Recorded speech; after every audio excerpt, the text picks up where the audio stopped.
like lubricant. Mortis.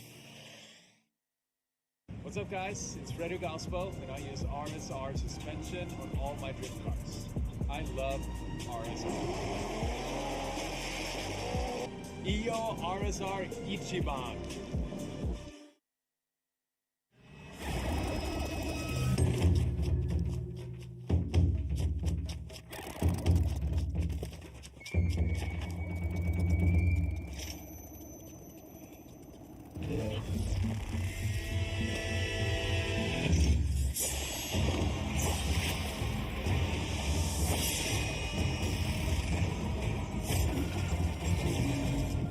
メイドインジャパンブリード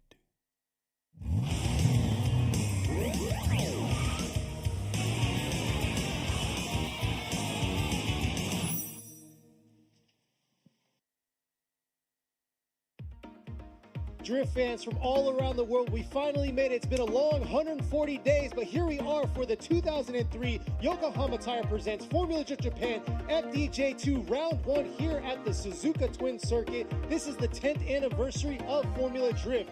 So just like our forefathers hitting their 20th year, here we are in our 10th year.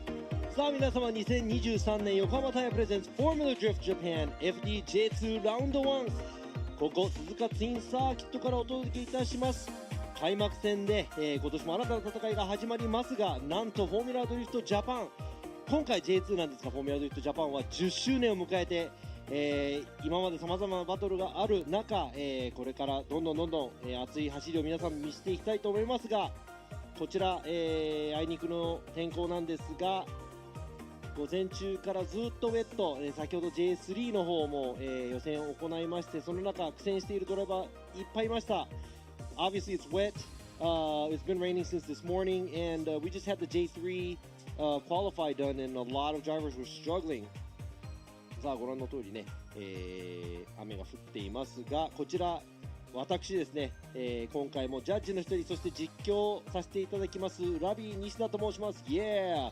Robbie Nishida here. I will be one of the judges and also will be commentating alongside with. Once again, I'm here, guys. Kenny Harris. I'll be here on the English side trying to kick in and out while he's doing the Japanese and English because this is a one feed for both Japanese and English. そしてライブストリームがね日本語版英語版両方一緒になっているのでこちら、僕の、一緒にね実況していただくケニー・ハリス、の方が英語の方で実況しますが僕の隣にいるのが、今村陽一ジャッジです FDJ ではいつもジャッジを務めていただいていますそしてその隣にいるのが我らがレジェンド深田忠宏大先輩ジャッジが、一番奥にいらっしゃいます So we got Yoichi Mamura to the side of me He's always the FDJ judge throughout the FDJ and the J2s and for J2 we have a guest judge here it's Tadahiro Fukada He will be joining our panel and there's going to be 3 judges and we're going to be doing the qualify today このまま予選を、この3人のジャッジで行いたいと思いますがこちらエントリーリストの方なんですがちょっとね、リストに載っているドライバーで今回 J2 の方1戦目来れていないドライバーもいらっしゃいますが年間エントリーで47台そして今回、来ているドライバーが39台と、いうことでその39台のドライバーが16台に絞られるという今日の予選 We have 47 drivers entered for the year and we only have 39 that are here. So some of the drivers that are on this list may not be here today. But we have 39 drivers that are going to be down to 16. We're going to do the top 16 qualify here. And we're going to do the tandem tomorrow. So 非常に激しい戦いになりますが、新しく入ってきたドライバーや常連組、そして海外のドライバー、女性ドライバーなどなど多彩な顔ぶれになります。There's a lot of drivers from foreign to veterans to young drivers to female drivers. It's going to be an exciting one. And right here, FDJ2 といえばですね、横浜タイヤのワンメイクで行われています。このタイヤはアドバンネオバー8009です。Brand new tire that they debuted last year from Advan Neova 8009. This is the FDJ2 spec tire. ワンメイクタイヤということでグリップの差はイコールコンディション。そしてこのタイヤの使い方ですね。あとは車の、作り方すべてがね勝敗の鍵を握る。ドライバーのドライバビリティも、必要となっています。You need the drivabilities of the drivers, how you set your car up, because it's all going to be equal. All the drivers are going to be on the same tires, same grip level, and everything. So, 今回ですね、審査方法の、説明 V が流れると思いますが、We're going to go ahead and see how we are going to be judging this. Let's go ahead and check this out right there. For the qualify, we have Formula Drift Japan, FDJ2 and FDJ3. それではフォーミュラドリフトの審査方式について説明しよう。フォーミュラドリフトは3人の審査員によって審査が行われる。各審査員は走行ラインをチェックするラインジャッジ、ドリフトアングルをチェックするアングルジャッジ、そして走りを統括的にチェックするスタイルジャッジが担当する。ラインジャッジ、アングルジャッジの審査のため、コースには4から5カ所の審査ポイントが設定されている。設定されているのは主にコーナークリップ付近、ポイントとゾーン、コースによってはタッチ&ゴーがあり、この4から5カ所の審査ポイントでマシンの挙動がチェックされる。ラインとアングルジャッジは審査のポイント1箇所につき最高5点または10点。審査ポイントは全部で4から5箇所、最高30点がドライバーに与えられる。もう一つがスタイルジャッジ。スタイルジャッジは主に走行中の車全体の流れをチェックする。このスタイルジャッジでは最高40点が与えられる。すべての点数を合計すると最高100点。ドライバーたちはこの100点を目指しチャレンジするのだ。さて、審査基準は次の通りである。ラインジャッジでは審査ポイントで確実にクリップについているかが重要。クリップから離れていくに従い得点は下がってしまう。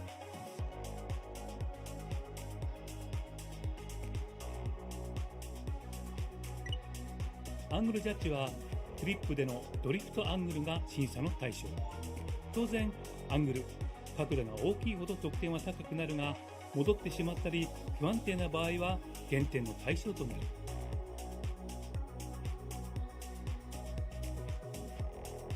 そしてスタイルジャッジ、スピード、スムーズさ、迫力、またドライビングから感じられるコミットメント、ファッションもスタイルジャッジにおいて重要な要素である。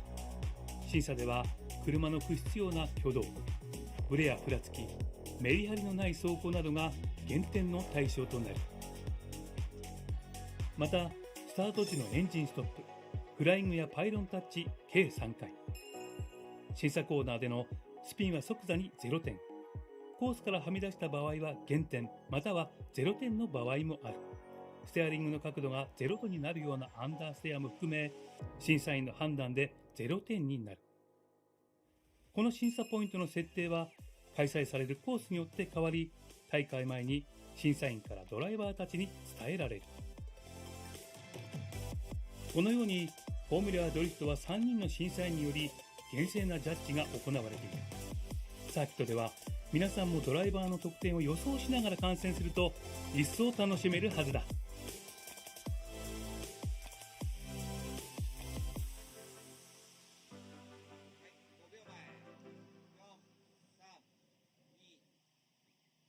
今の V はすごくわかりやすい。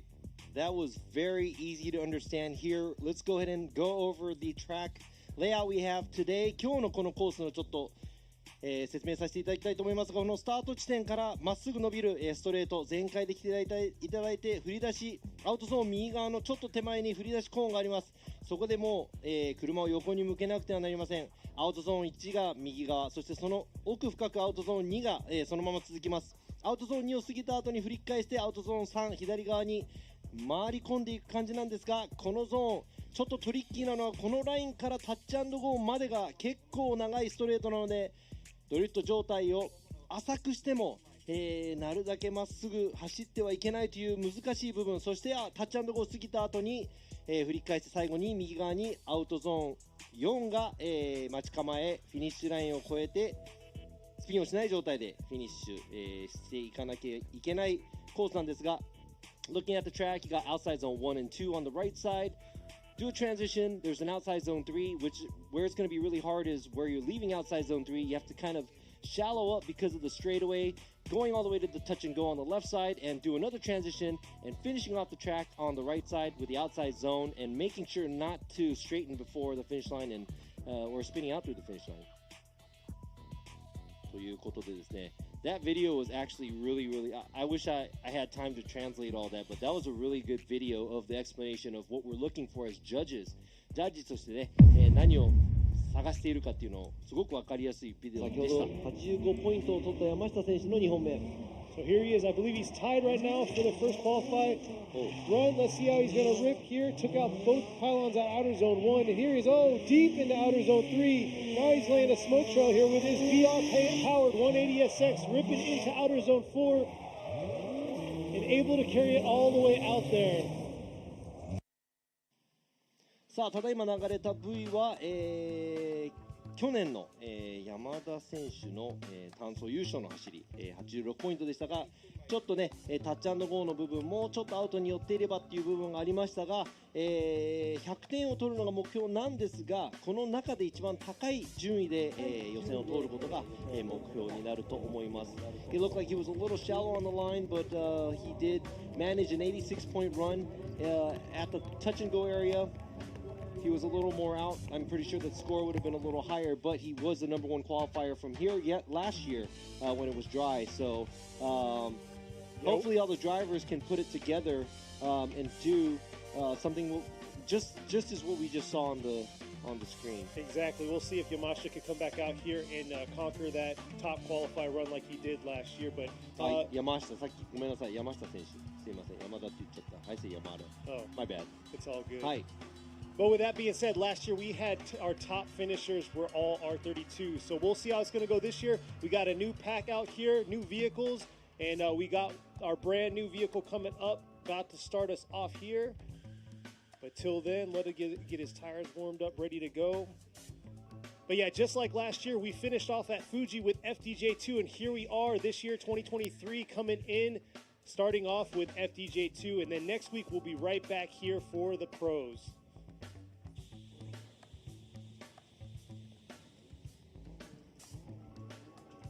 さあ、今ですね、FDJ2 の、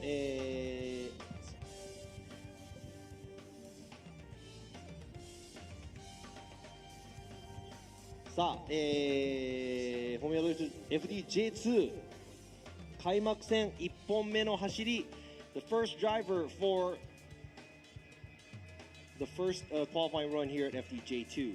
Yokohama Tire presents FDJ2 Round 1.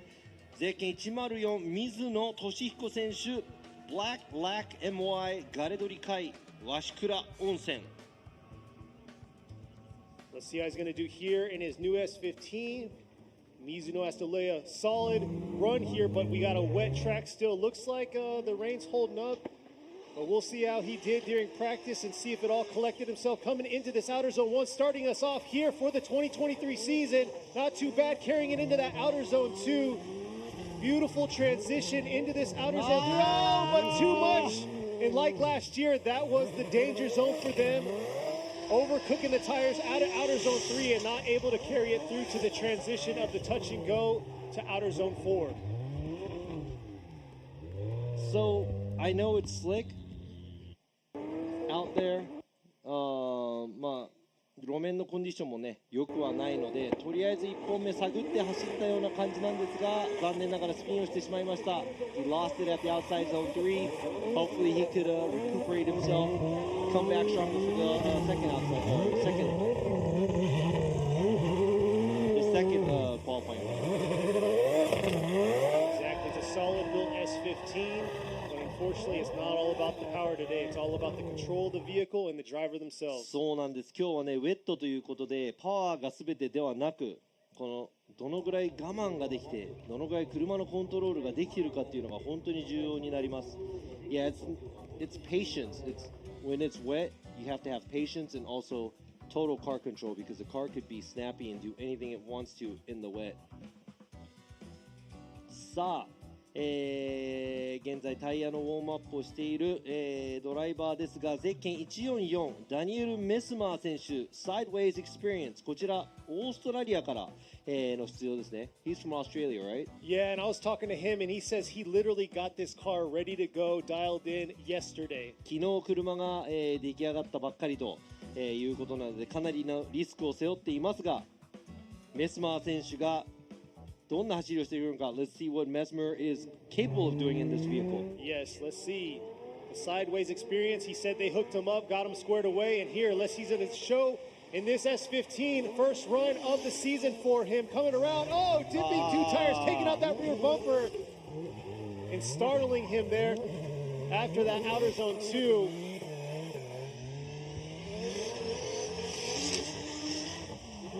Very unfortunate on that first qualify run for him. But he's definitely coming out here hot, heavy, and ready to go. まあ皆さんね、コースの方、今日の練習の時とちょっとウェット度合いっていうかヘビーウェットだったのかな、練習の時は。Looks like during practice it was a lot more heavier and it was heavy rain. Yeah. Looks like it's lightened up a little bit, but he is sliding off the track at both of the outside zones right here, 2 and 3. アウトゾーン2、3。タッチアンドゴーの前もですね、ちょっとコース幅が足りないぐらい、車がアウトの方に行ってしまいましたが、まあ、今回、1本目で0点という形になりましたが、2本目なんとか頑張って走ってもらいたいと思います。Better luck for Mesmer for his second run. That's an incomplete for his first run.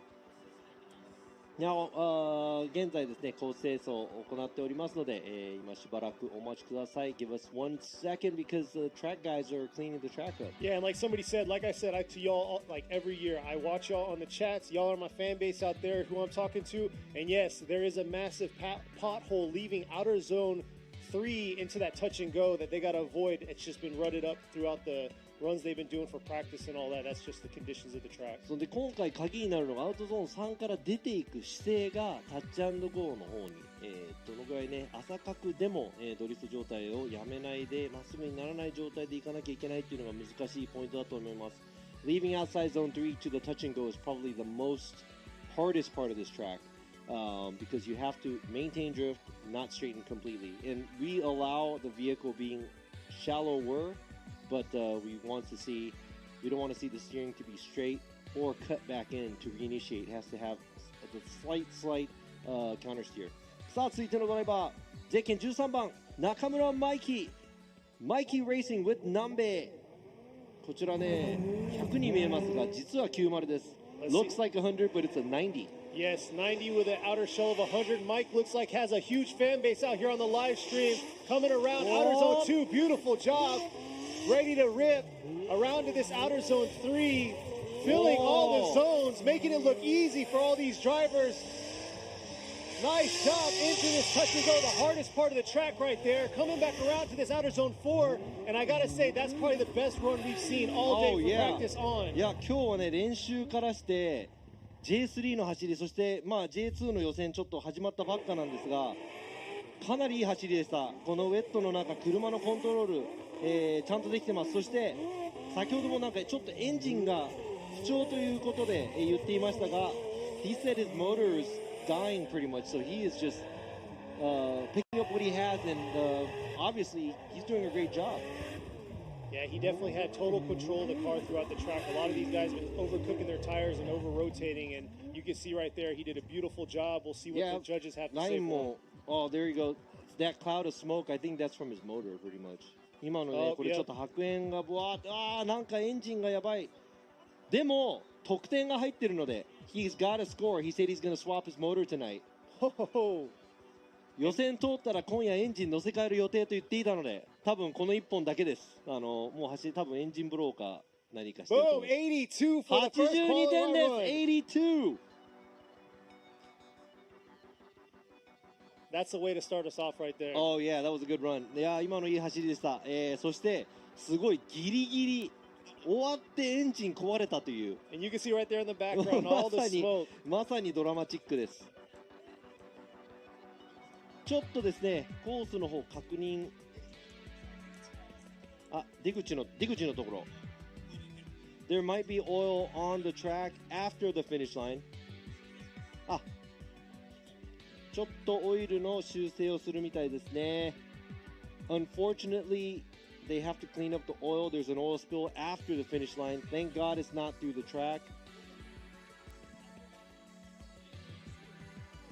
So we'll give the guys some time to clean the track up. But yeah, thank you all out there for tuning in to us. We really do appreciate it. We're starting off, like I said, with FDJ2 first this week. Next week we'll be back for the pro drivers in Formula Drift Japan, and we'll see who's going to top that, especially with all the new drivers coming in. And as you can see on the drivers list that was posted earlier, we have a lot of new drivers coming into the FDJ2 series, just making Formula Drift Japan that much better.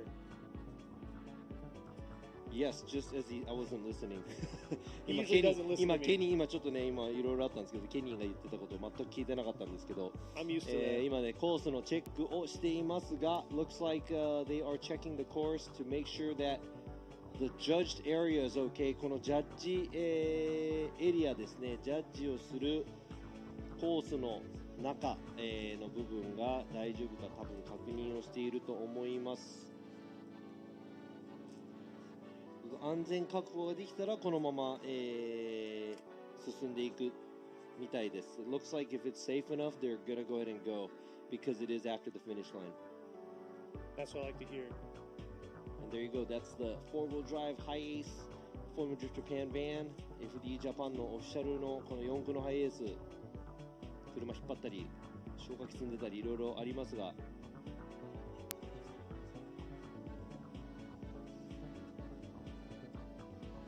さあ先ほどの、中村真希選手の、走行なんですが82点ということで去年の86点が最高ポイント。その82点というのは結構多分高い得点だと思うんですが Looking at last year's number one qualifier was 86 points. Nakamura just did an 82 point run. That sounds like it's a pretty high score. Maybe he's in it.Because I'm pretty sure there's going to be a lot of drivers going after this, but 82 is a pretty high score, I think, considering what we saw from last year. Exactly, and he put it all on the line right there, blowing his engine right at the end. But you're definitely right on that. It's what we've seen earlier, and a lot of y'all asked about the whole FDJ2, FDJ3. There wasn't a lot of an explanation for that, but yeah, we have now an FDJ3 series that feeds into the FDJ2 series. If you want to explain a little bit more, Robbie. そうなんですね、ちょっとね説明まだしていなかったんですが先ほどからちょっと FDJ3 の話もしていたんですが FDJ2 そして FDJ3 と、アメリカでいうとプロアムの、カテゴリーが J2 のすぐ下に、できました今年。そしてそれも、ワンメイクタイヤ今回のね FDJ2 もそうなんですがワンメイクタイヤで横浜タイヤの AD09 を履いています。そして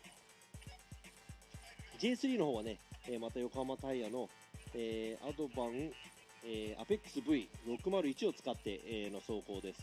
現在、コースをコントロールしている高橋さんが、コース清掃の皆さんとちょっとお話をしていますがお話しています。Looks like they're contemplating to see what's going to happen to the track, if they're going to do this or what. Let's just, if we're going to do it, let's do it.If not, let's go ahead and move on. So, Robbie, you did a good job explaining that in Japanese. Oh, I did?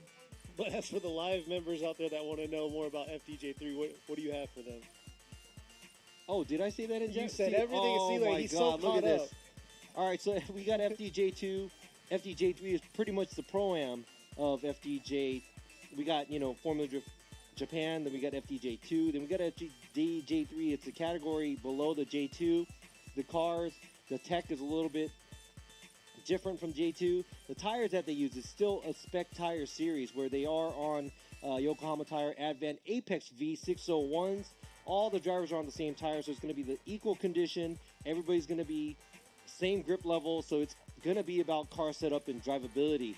And here we have FDJ2, which this is also a spec tire series. It's Yokohama Advent 8009s. All the drivers are on the same tires. And there are some drivers that are in Formula Drift Japan that are on the same tires here, 8009s. Exactly, and performing very well. But we'll see how they're going to perform next weekend for that. Yeah, as you guys know, I just had a brain fart. いや今ね、英語で説明しようとしてたんですね。FDJ3 のことをね。英語で自分が言ってたと思ってたのに実は日本語で話してたっていうのをね指摘を受けまして今英語でまた言い直したんですが現在このコースちょっと何もこちら情報が来ていないのでわからないのですが Hey, since we got some time, if y'all tuned into FD's first round in Long Beach, y'all saw Robbie on the mic. So how was it for you going back into the US and enjoying that? そうなんです。今年からね、自分も、一昨日かな、先週末フォーミュラドリフト USA のロングビーチが行われまして、今年からフォーミュラドリフト USA のジャッジの方も務めさせていただいているんですが、やはりね、壁が多いから、危ない感じの走りだったんですが、やっぱりね、その最高峰の走りちょっと見てこれたのでね、それを頭に焼き付けて、このジャパンのジャッジもね、どんどんもっと厳しく、やっていきたいと思っているんですが、looking at judging in the U.S. and also coming back, knowing the style and how dangerous it is driving around the walls and stuff like that, bringing that mindset back here, I would like to judge the drivers harshly. Harshly. Nice. ね、という感じなんですが、現在コースの方をもう説明が全くない状態です。さあ、今回ねちょっと時間があるので新しくエントリーしたドライバーちょっと見ていきたいと思います。Let's go ahead and check out the new drivers that are entered this year.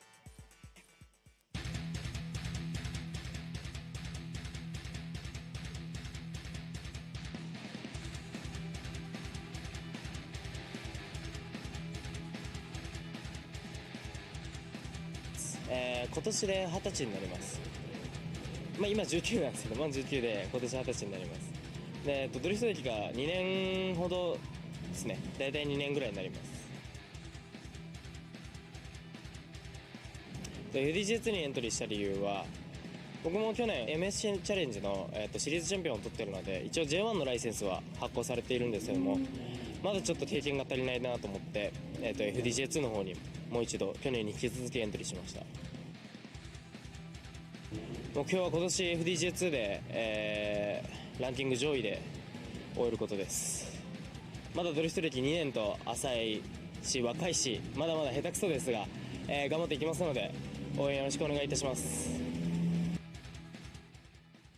ということで若い、ドライバーが新しくエントリーしてきましたが He is 19, that's Hoshi、driving the Cusco、86 this year、and he's 19 going to 20. He's been only driving for 2 years, but he is the MSC champ.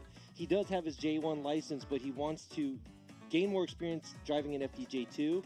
So he would like to finish high in the rankings here at FDJ2 this year, and that's going to be his goal.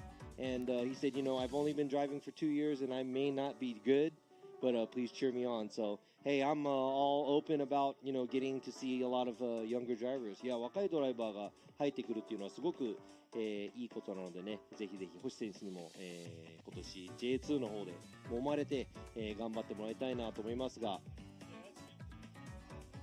Didn't have my mic on. Yeah, that's huge though. Going from the MSC series, trying to go all the way back, going up to the Pro Series is a huge jump. So that's smart of him to take this smaller leap into FDJ2. そうなんですね。MSC の方から FDJ に上がるのがちょっとやっぱり、なんていうの、ちょっと上り坂がきついかもしれないので、J2 で経験を得て J1 に上るっていうのもね、すごく、いい作戦だなと思います。Looks like the drivers are almost done here, but I think we're going to check out another one of our new drivers. そうですね、もう一人、新しくエントリーしているドライバーの方をちょっと、見ていきたいと思います。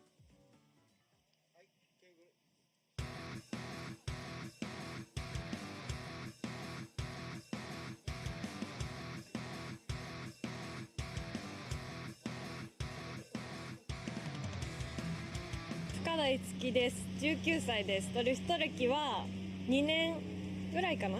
2年3年ぐらいです。出たいなとずっと思ってて、去年の年末の12月にあった日光での MSC の、エキスパートクラスに参戦させていただいたんですけど、その時に5位に入賞できて権利を獲得できたので、今年、シリーズフル参戦させていただくことになりました。今回は、まだ車も慣れきれてなくて初めての雨なんで、とりあえず無難に予選を通れればいいかなと思っております。頑張ります。深田樹です。応援お願いします。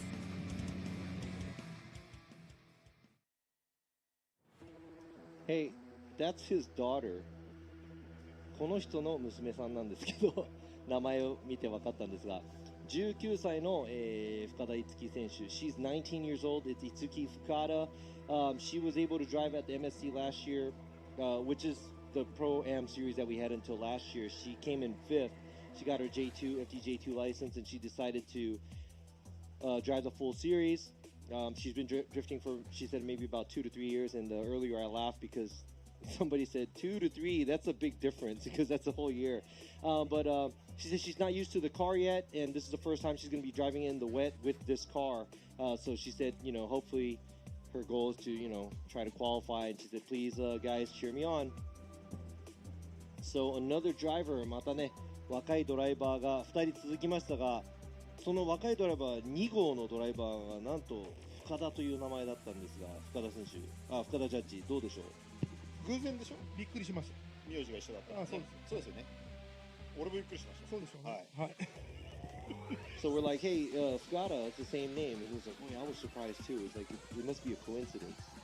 But yes, she is, her father is Fukada, and he does drive in the FPJ series. He has been driving from the day one. でね、お父さんが深田選手、今回深田ジャッジなんですが、深田ジャッジの、フォーミュラドリフトジャパンも1戦目からずっと、出続けているベテランドライバーなんですが、やっぱりこうやって娘さんが同じ競技、に出ていくにつれてどんな気分で見守っていますか？どっちもありますね。なんていうんですか、この車の業界というんですか、レースがやっぱこう盛り上がるために、出てもらってもちろん嬉しい部分もあるんですけど、やっぱこう女性なのでそういうレース出て大丈夫なのかなっていう親的な。なるほど。そんなのもありますね。He's happy to see her in this, the same environment that he's been in, this whole car society. But also, on the other hand, as a father, he's kind of a little worried. She's a girl. He's worried to make sure to see how well she's going to do. 今回はこの出場にあたってなんていうんですかね。なんでそんなすごい真面目な目してるのね。こんな真面目な顔見たことないですけど。やりづらいというかなんかね。I've never seen him this serious. Like he looks awkward.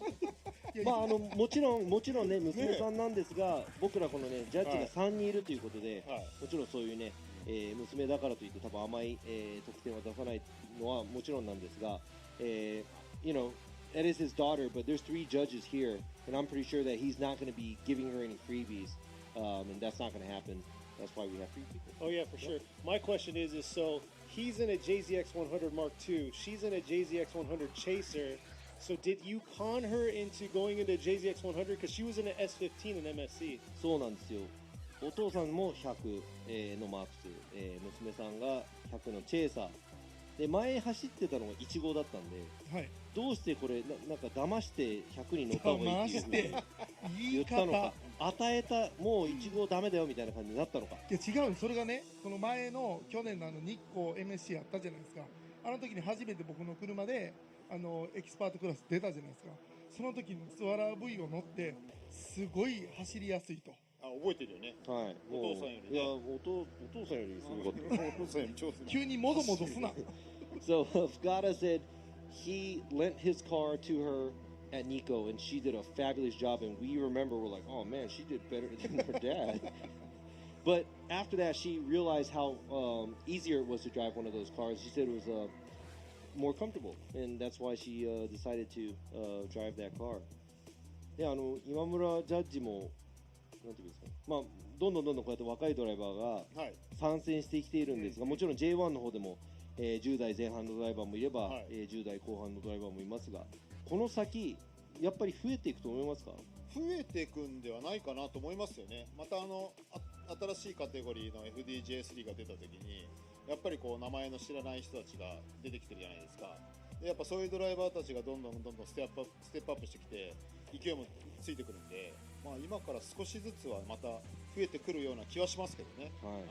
Yeah, seeing all these drivers, we have early teen drivers in FDJ and late teen drivers as well. A lot of younger drivers are kind of stepping into this competition, so we are looking forward to seeing a lot more younger drivers to come and compete. That's why we also have the category where it's FDJ3, where it's a lot easier for the drivers to join the competition and move up the ladder to make it out to FTJ. さあ、こちらで皆さん雨の中、ちょっと雨がやんだ少し止んでるのかな。ちょっとよあ、ちょっと降ってる、小降り程度かな。Looks like it's drizzling. The rain's not that hard. Yeah, But- for the viewers online, if you're just tuning in, they're trying to get the track cleaned up because looks like Mike's JZX 100 might have blown an engine right at the finish. Did a solid 82-point run. That was our third run for this first run of qualifying here for the 2023 Formula Drift Japan FDJ2. Yeah, thanks a lot, Mikey. I'm just joking. 今ね、今、からご覧になっている皆さんどうなっているかというと、このコース清掃、行っています。先ほどね、中村選手の車、1本走り終えたんですが、途中でちょっとオイルを巻き始めた、エンジンがちょっとねダメになってしまったみたいなんですが、まあ走行は終わったんで、得点が入っていますが、それのちょっと後片付けなんで、これはもうすべて中村選手のせいということで。中村選手のせいですもうかれこれ20分以上押してますからね、ちょっと本人非読んで、ね、常にタイムスケジュール的に結構厳しい状況になってますけど、そうですね、こちら、先ほどの中村選手の走り、we're worried about the time schedule, but here is Mikey's run, which landed in 82. Look at this, right on the outside line, right on the edge. アウトゾーンも、綺麗にアウトギリギリで走りました。そしてここでちょっとですね、角度が浅くなりましたが、タッチ&ゴーの方ちょっとだけ、余っているぐらいなのかな。そしてアウトゾーン、最後のアウトゾーンも、アウトギリ、ここですね。ここら辺でもこの白煙が出始めた。もうエンジンがちょっと、エンジンブローしたんじゃないかなと思いますが、looks like where it started to smoke. That's where probably blew the motor. So I'm pretty sure he's gonna scramble to go and try to do a swap today. Hopefully, if he does make it into the top 16. まだね、予選も3台しか走ってないので、we've only had 3 runs since we started qualifying. We're stuck cleaning up the oil right now. 3本走った後にね、このオイルの処理を、しているんですが、その間にもどんどんと多分ね、コースのコンディションが変わっていってると思うんですけど、looks like the track condition is changing as we're speaking because it's not as wet as earlier. This is going to be a tough one for the drivers. Yeah, the conditions earlier, we had puddles going all the way through that start stretch to outer zone 1, and then right out of outer zone 3, you saw a puddle or stream going down into the inside of the track. So definitely the conditions are changing, which is going to be very interesting on how these drivers are going to adjust themselves from practice in the rain to this condition that they're in now. これはすごく、この後走るドライバーたちにすごく、ちょっとなんていうんですかね、過酷だなと思ったのが、着々とこのね掃除をしている中、この雨の降りも変わってきているので、どれだけこれが今後走るドライバーたちの影響になるのか、グリップするしない部分コースで多分変わっていくんじゃないかなと思うんですが、やっぱりこの雨の鈴鹿も毎年雨なような気がするんですが、雨の鈴鹿の、このコンディションの変化っていうのはドライバーとしては、どう思いますか？これね、こう待ってるじゃないですか。もうね、すごいこう中途半端なこの路面状況ってやっぱり一番嫌なので、もうどっちかにしてってこう変な焦りが出ちゃうんですよね。もう例えばですよ、このハーフウェットになっちゃうよりはもう完全に晴れちゃうかウェットのままかっていうのをずっと拝むばかりですね。祈るばかりと言います。 So the question was, talking about the track condition changing, asked Fukada as a driver, how does it feel? Because I'm pretty sure he's been on this track before when it's wet. He did bring up where this is probably the worst, where you have to wait for the track and it's changing. He'd rather see it all wet or all dry. There still is some rain coming down, so I'm pretty sure it's going to keep it damp on the track, but it's not heavy wet or, completely dry. So I'm pretty sure there's different areas on the track that's going to grip more and slide or grip more or have less grip. さあ、軽トラの方も入ってきましたが、こちらね、ちょっとですね今清掃中、もうちょっと、清掃しているのかなという部分ですが、少し、こちらも、ちょっとですね、その間に皆さんこちらをご覧ください。We'll be right back after these short Commercial breaks.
Ultimate lubricant. Mortis.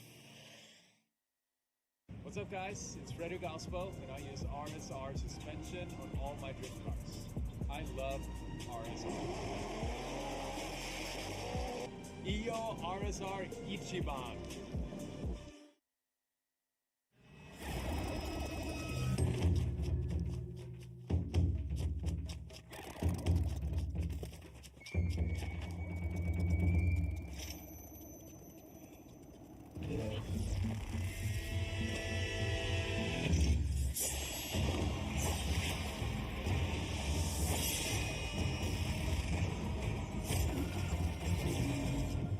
Made in Japan. Breed.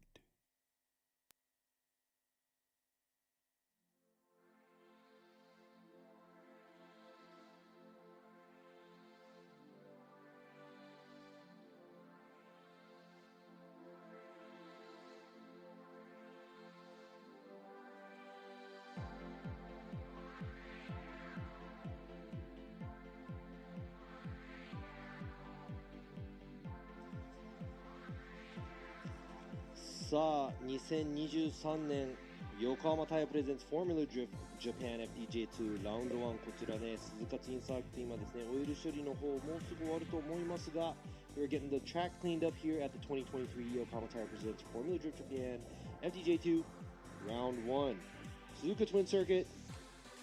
Seems like it's always wet here, but hopefully tomorrow it's going to be dry.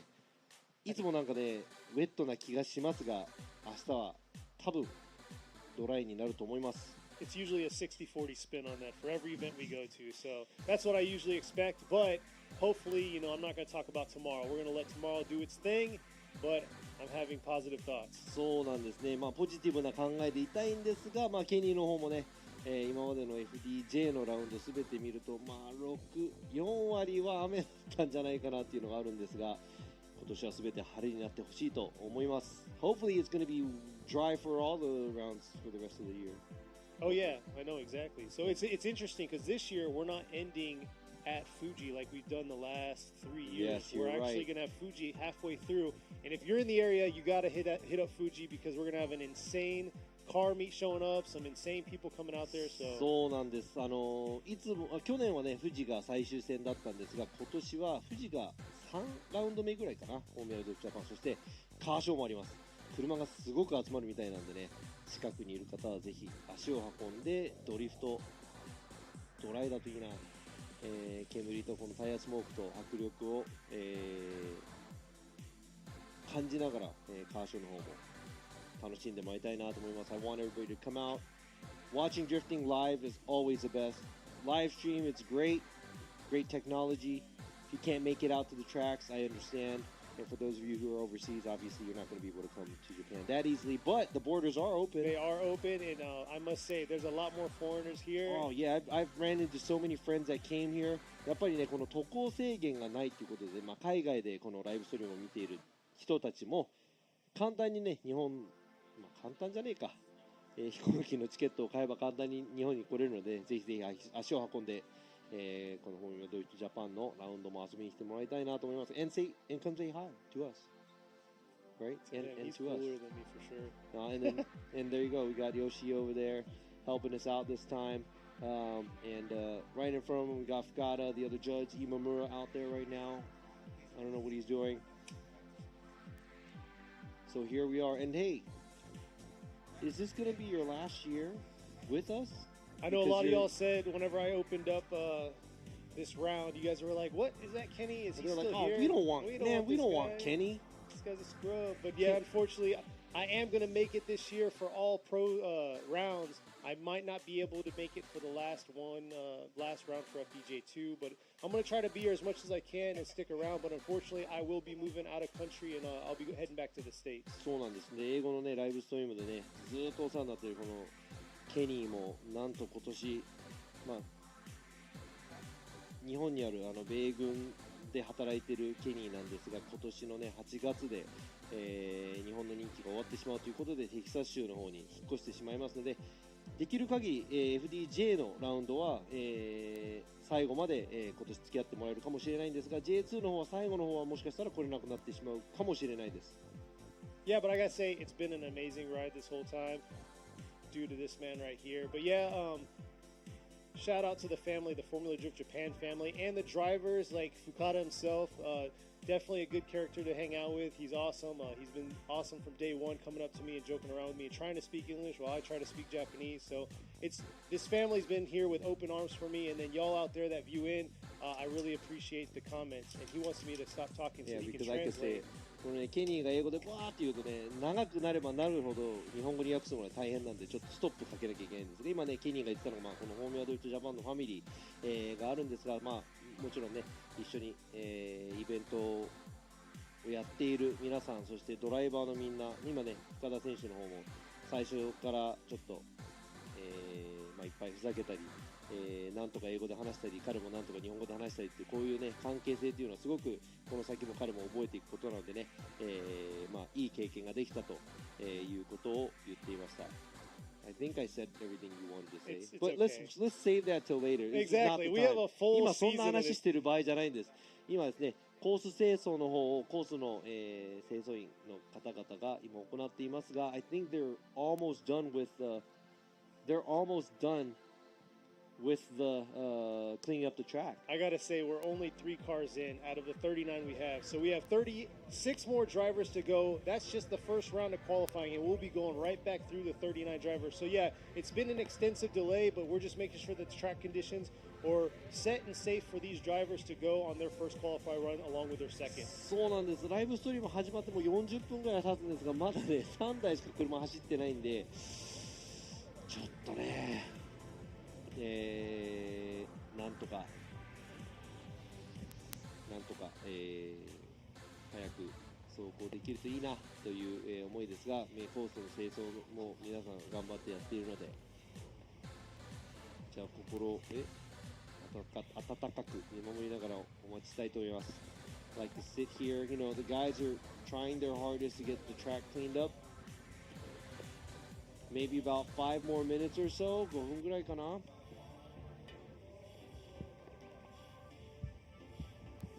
ということで、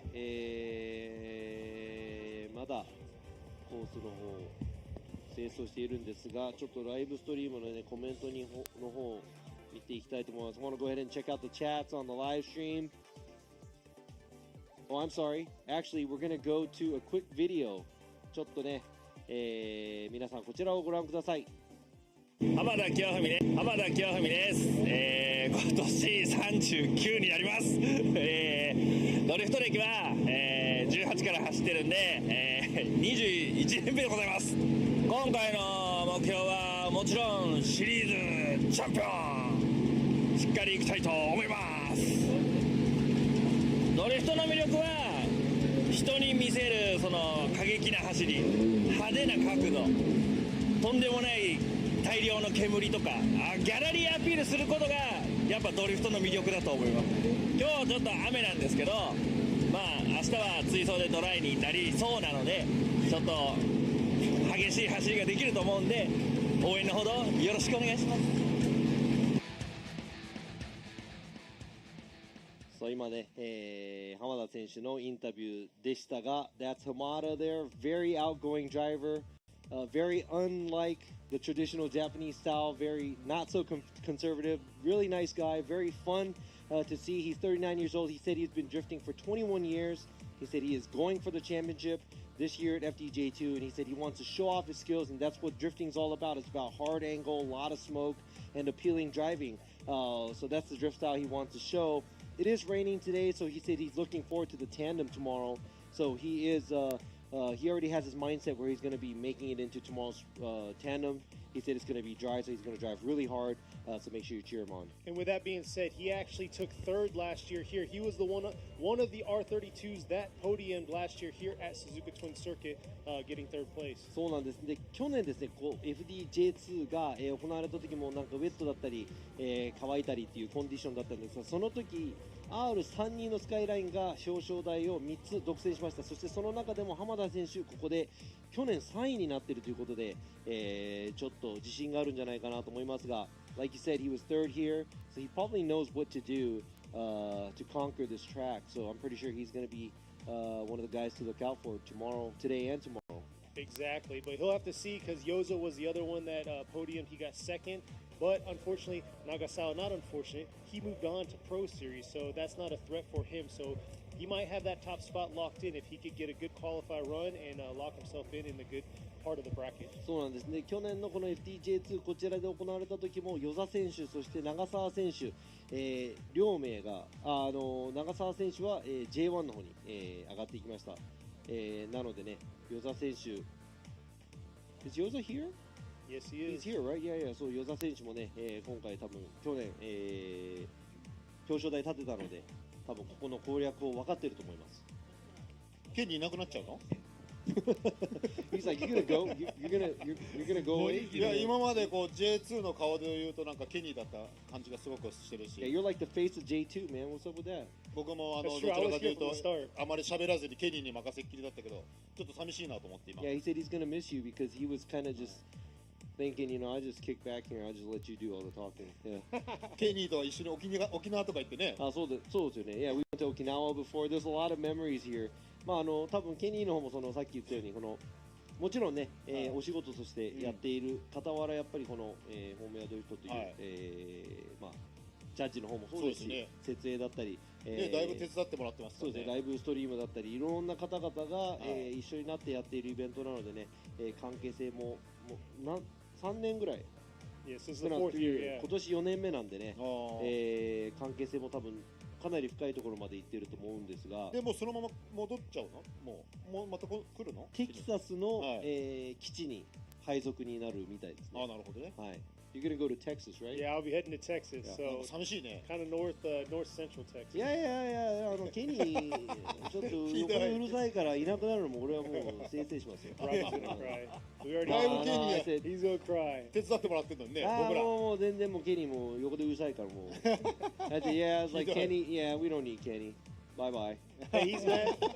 He's just mad because he drives at every event. The 8-hour drives. You know what I do?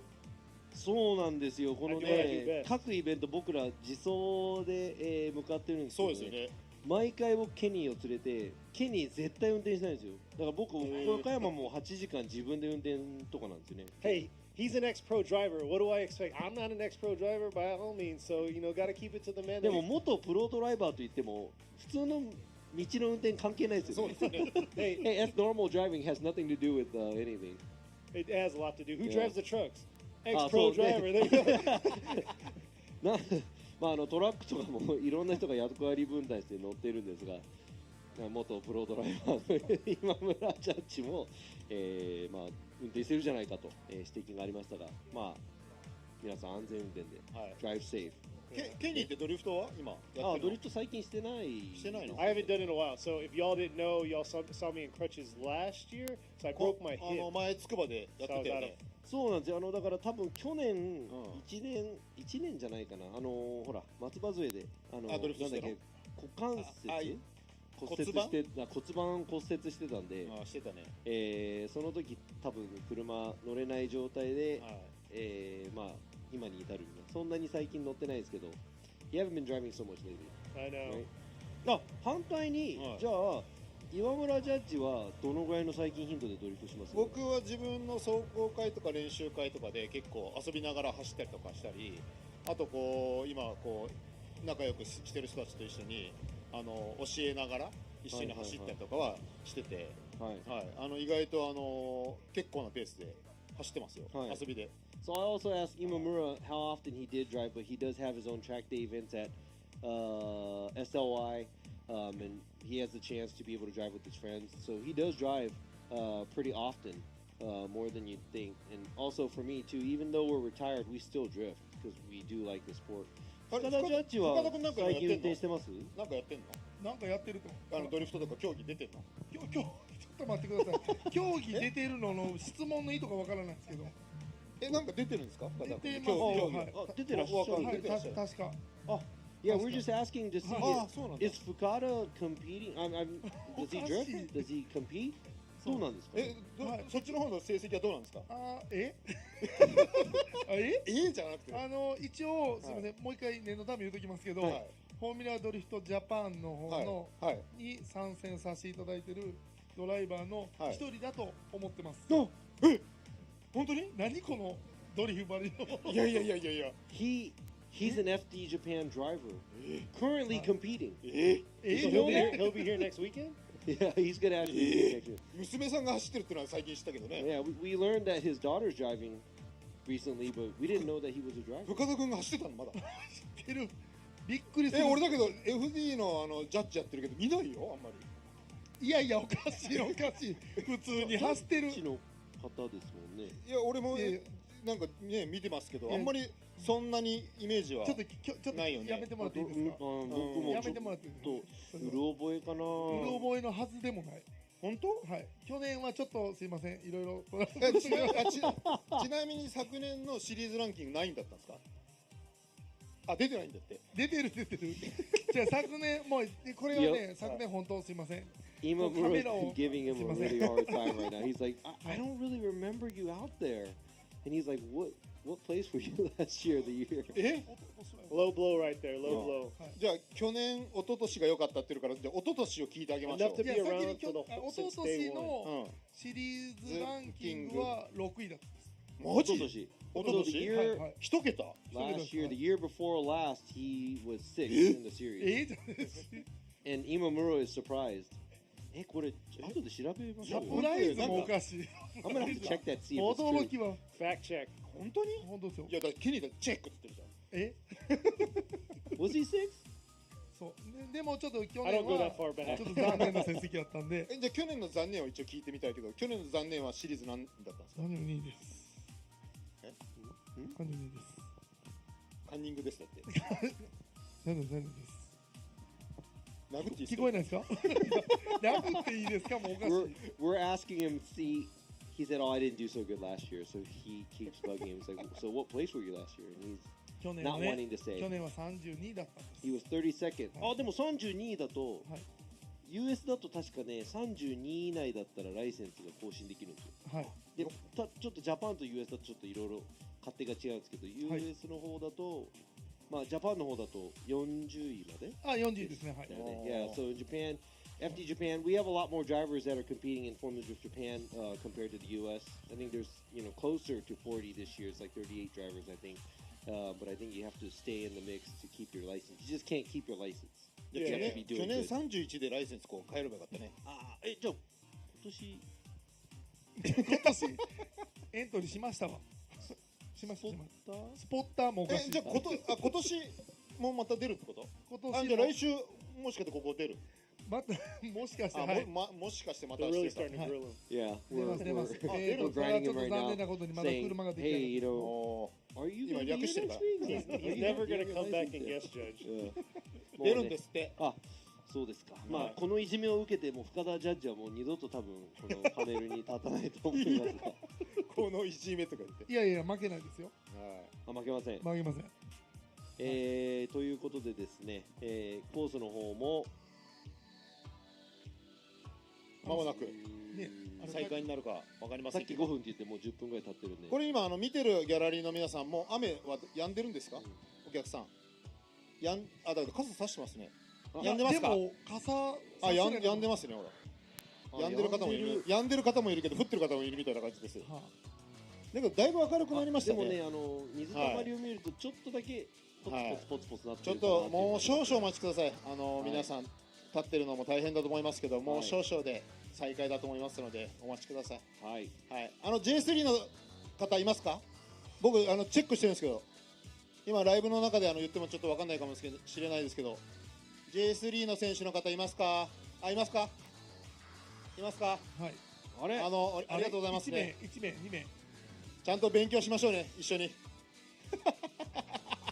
偉い、頭下げて。Yeah, we're talking. 一人しかいないじゃないですか。 We're talking to the people that are out here. It looks like it's still sprinkling, but asking to see, the J3 drivers, they didn't do so well for the qualify, so we asked them to stay back to kind of try to study to watch how the judging is happening and also how the FDJ2 drivers are doing. もう終わりそうです。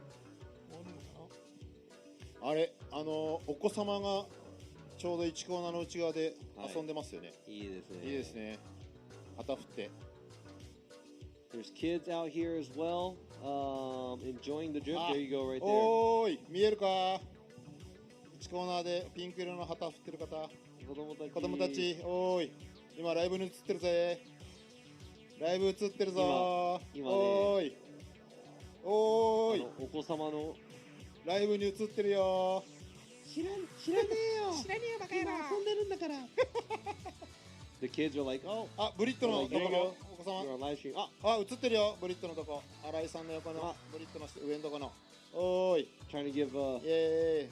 ちょっと待っててね。 some もうちょっと screen だから time。for the audience here and all the kids out here. With that being said, Yeah. for those of you out there, where y'all viewing in from? I see some of y'all 12:54 in the U.S.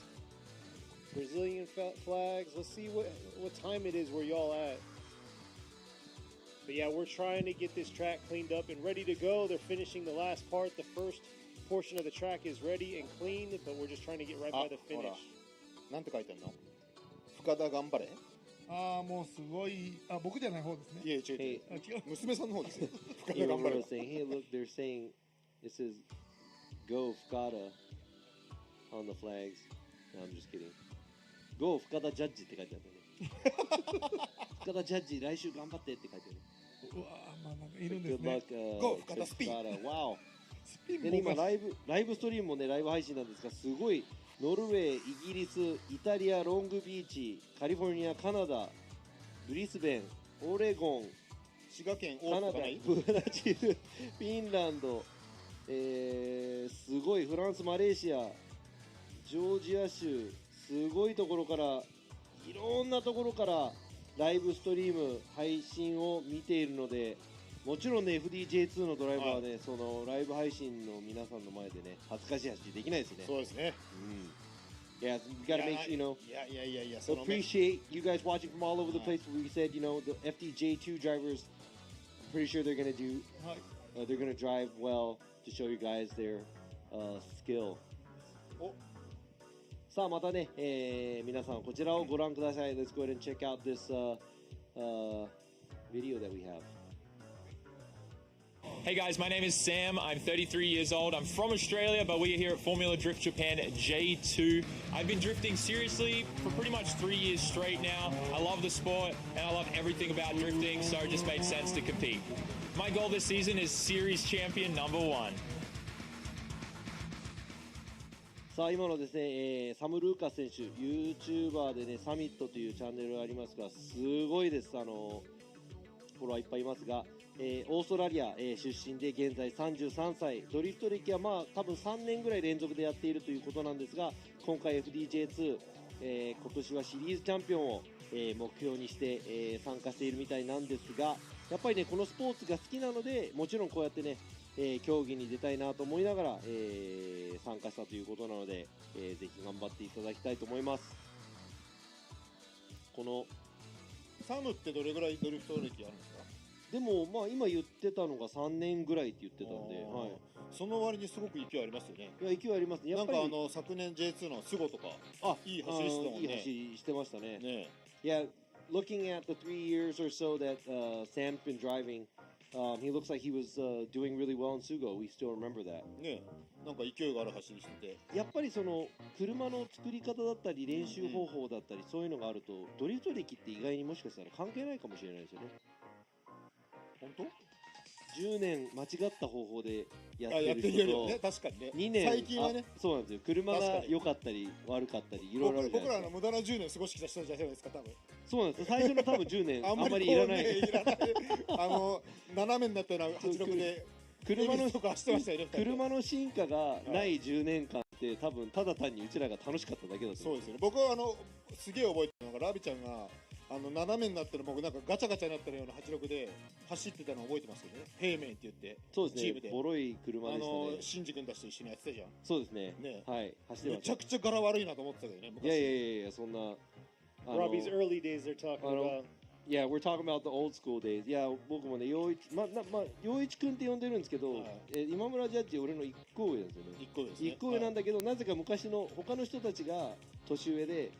陽一って話をしてるから俺はそのまま名前が陽一くんなんだってそれで陽一くんって名前でそのまま来てるんですけどかなりでももう20そうだよねもうだって多分初めそんなにすごい間でいつも一緒に走るような感じではなかったんですけどそうだよね進行って言ったらもう知ってるっていう結構恵比寿サーキット行ってたじゃん一緒にでその間に行けば必ずこう平明の人たちがすごく怖くて僕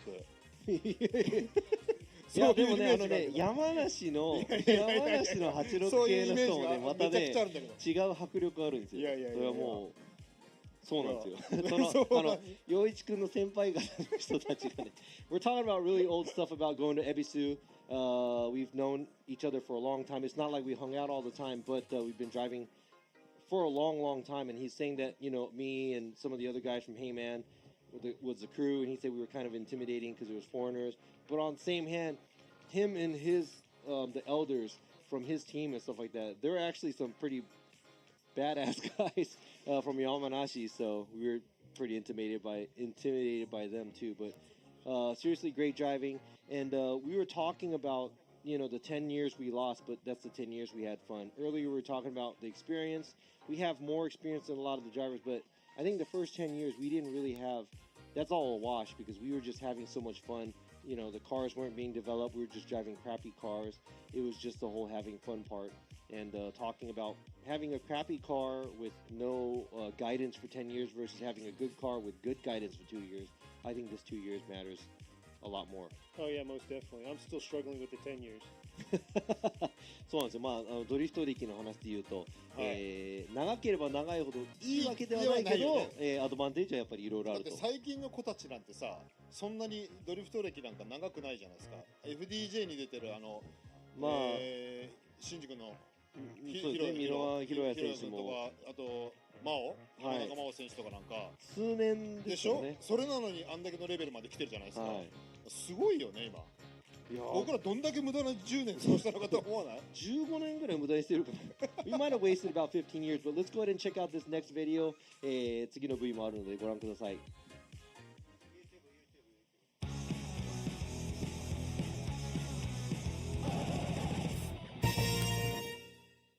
皆さんこんにちは。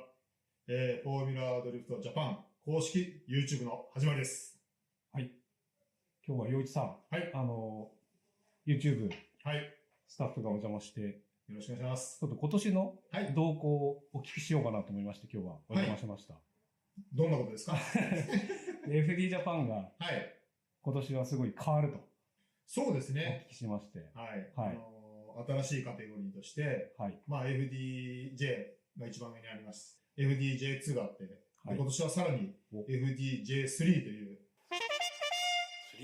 新たなカテゴリーが3部構成で出来上がります。すごいですね。はい。まあ気になってる方も多いと思うんですけど、一体3とは何なのか、まずそこを教えてもらいたいんですけど。まあ簡単に言いますと、まあMSC チャレンジ、皆さんご存知だと思いますけど、地方戦、各地方でいろいろとワンデーの感じでね、やってました。エキスパートにいた子たちを、こう、ちょっとね、土俵というかね、ワンランクこう、イメージを変えて、で、いろんな企業さんに応援してもらってね、やりたいなっていうので、まあ、なんとなく階段式にね、こう、J2、FDJ に行けるようなね、流れで、そういうカテゴリーですね。はい。まあ、まあ、FD シリーズのその、一番ボトムに。そうですね。はい。上を目指す子には、ぴったりの大会ということですね。はい。で、シリーズで開催すると。そうですね。もう発表されてますけども。年間のスケジュールが発表されてますのでね。はい。そちらを見てもらいたいんですけど、全部で、6開催か。お、いきなりそんなに。6回。あるんですね。あります。はい。1、2、3、4、5、6。で、まあ見てもらえばわかるんですけど、一番開幕戦 FDJ2 と閉催。で、2戦目も FDJ2 と閉催ですね。はい。で、3戦目、4戦目も閉催で、で、最後、11月と、12月は、単独開催なんですけど、まあこれはね、オートポリス、レイクサイドコースね、茂原サーキットで。まあここワンデーなんですけど、基本的にこの閉鎖になった時は、2デーって言って、土曜日に予選やり、一緒です。土曜日に予選やって、で、その後に、日曜日、FDJ2 の、ベスト16の戦いと、FDJ3 のベスト16の戦いで優勝者を決めるっていう形ですね。はい。日曜日はもう本当に追走だけです。はい。一緒ですよ。はい。じゃあ全く同じ内容で、2と3が。そうですね。行われますね。あると。はい。予選、16、16と。そうですね。はい。分かれてやると。そうですね。土曜日は予選のみ、単走予選のみ。で、日曜日は、追走だけっていうことですね。はい。これじゃあ、早速、興味あるぜ、エントリーしようかなっていう方はどうしたらいいですか？まあ基本的にFDJ3 もライセンスの一応更新をしてもらおうということで、まあ今までの戦歴。まあただMSC チャレンジに出て、例えばエキスパートクラスで追走残ったことあるよ、16残ったことあるよという子たちは、まあ一応ライセンスの申請してもらって、まあ戦歴見て、まあライセンスを下ろすような形にはしてるんですけど、まあ先ほども言うように、裾をこう広げたいイベントなので、そんなに例えばライセンス的には、厳しくはしてないので、全員、どしどしね、ライセンスの更新してもらって、チャレンジしてもらいたいなっていうふうに思ってます。全く新しくやろうかなっていう人は？いや、だから、それでも、まあ、例えば、全くね、ビギナーみたいなことだったら、やっぱりね、ちょっとね、危ないところもあるんで、まあ一応ちょっとこうね、まあ、一度出てきてもらって見てもらってっていうのはあると思うんですけど、まあただ、本当にある程度走れる、ちょっと走れるよっていう形だったらね、どんどんね、その J2 にもね、自分も出たいんだって気持ちのある子はね、どんどんチャレンジしてもらいたいし、そういう、若い子たちをね、とにかく出やすいように。だからすごくエントリー費も安いし、はい、いいと思います。これじゃあ審査も、FD と2と一緒ですね。同じような。本格的だ。分けて、ラインもアングル、スタイルですね。で、まあもちろん、先ほど言うように FDJ2 と閉鎖でやるので、コースも、すべて一緒だし、もちろんね、ジャッジの仕方も、ゾーンも全く一緒なので、まあその辺がね、FDJ2 の選手のね、走りを見ながらまた、こう、刺激をもらいながらね、臨むっていうこともできるんじゃないかなと思いますけどね。すごく勉強になりそうですね。そうですね。キーワードがタイヤ。ということなんですけど。そうですね。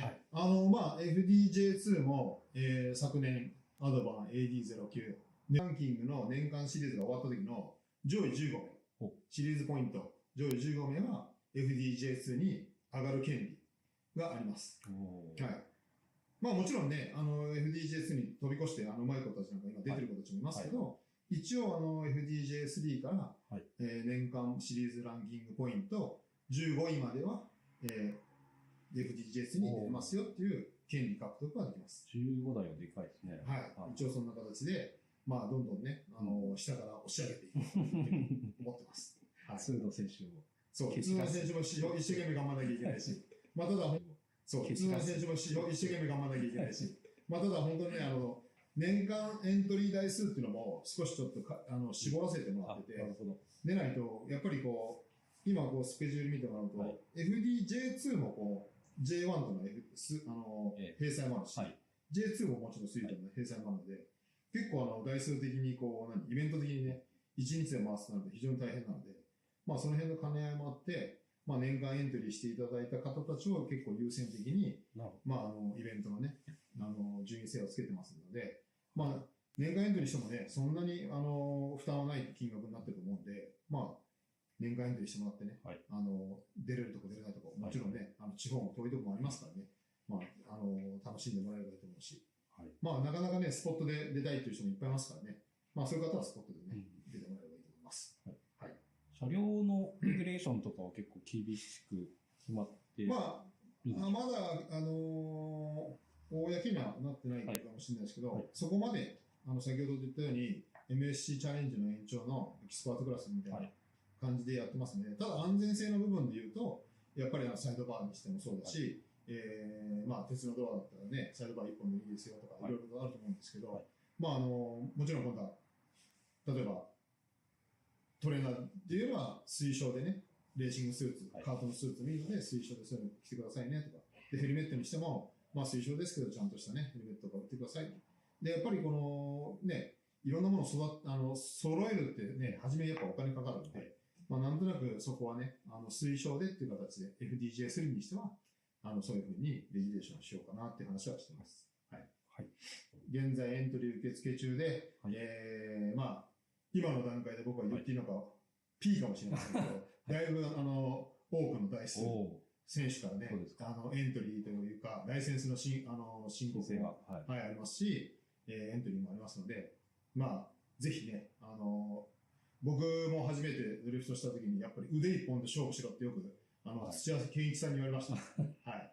で、その腕一本で勝負するときに、やっぱりね、イコールになる条件ってね、なかなか車は厳しいんですけど、やっぱりモータースポーツってね、非常にタイヤというところのウェイトも大きいので、まあそこでね、タイヤが、イコール、ワンメイクというところ、今までドリフトのね、大会で、そういう大会って今まで一個もなかったんですけど、なんとなく僕的にはやっとこういうね、イコールの大会が始まったかなって。非常にワンメイクっていいなと思ってて、そういう大会が始まったのでね、ぜひね、若い子たち、腕一本で勝負して、腕一本でね、上にのし上がっていってください。はい。お待ちしてます。はい。では、皆さんのエントリーをお待ちしております。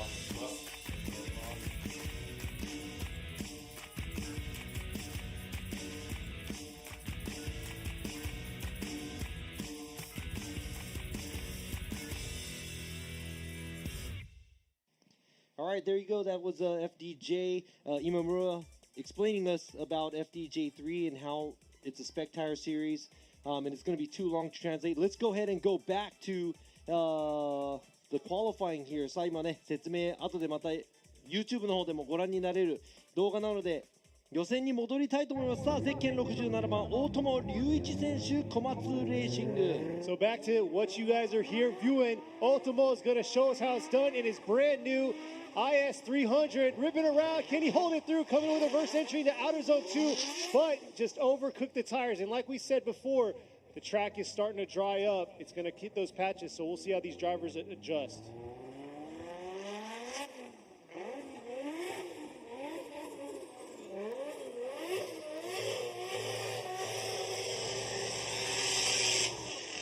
I know that's a brand new build for Otomo right here. He's on the rev limit really hard, but there you go right there. There's a patch right there.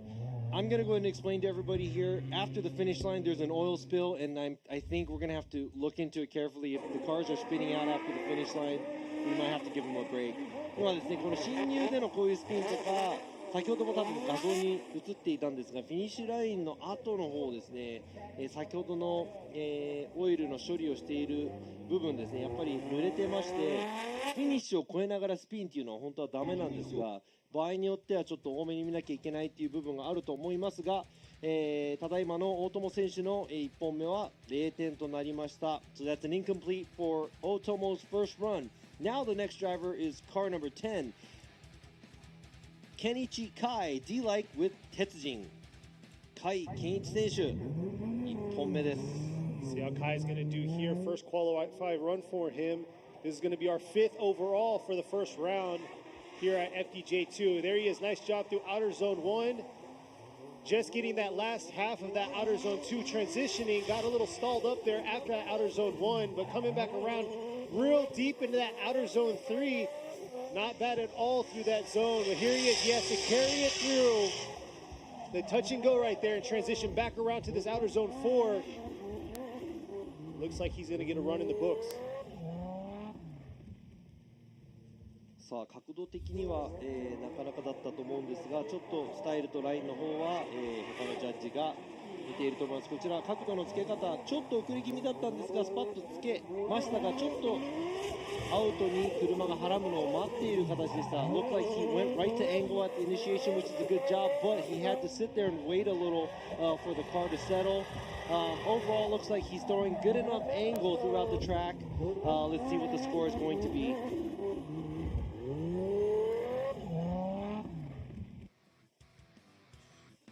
There you go, 70 for his first qualify run. 甲斐選手の1本目70ポイントです。さあ続いてのドライバーゼッケン34番斉藤翔選手、プロジェクトサツかな、 Team SHS. Satsuo Saito. Here he is in his JZX90. He was out here last year. He only competed, I believe, in one event. So we'll see if he's going to fill out this full event this year. But it looks like he's coming with the same heat like he did last year, podium him. Here he is, ripping in through outer zone 1. Nice job in outer zone 2, filling both outer zones 1 and 2 there. But here's that second half, the danger zone. He's coming around out of outer zone 3. Nice job. That is textbook right there, coming around through the touch and go. Just trying to carry the car through to that outer zone 4 with a strong finish. 今コントロール的にはね、ちょっと左ブレーキ使いすぎたんですが、タッチ&ゴーの前ですね。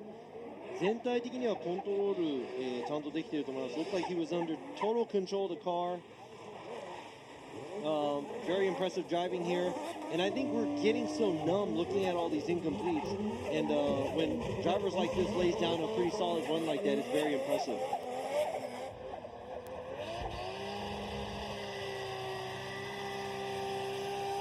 See right there, he could be a little bit deeper in that touch and go, so that's something he can improve on his second qualify run. But let's see what these judges are going to give him for his first. There you go, 72 for his first qualify run. さあ斉藤選手の1本目72ポイントです。さあ続いてのドライバーはゼッケン117稲岡祐希選手 Junction with Deer Motorsports. So that's Yuki Inaoka's first run. Ready to launch from the start line. I think he is driving the R34 Skyline Coupe. 世界中が愛するこの34スカイラインクーペ、での参戦稲岡選手。We'll see first qualify run for Inaoka. An R34 coupe, many of y'all out there cringing because you're like, where are you going? And just losing it right there. 2 tires off through outer zone 1, taking out the back half of that bumper. Nice job through that outer zone 3.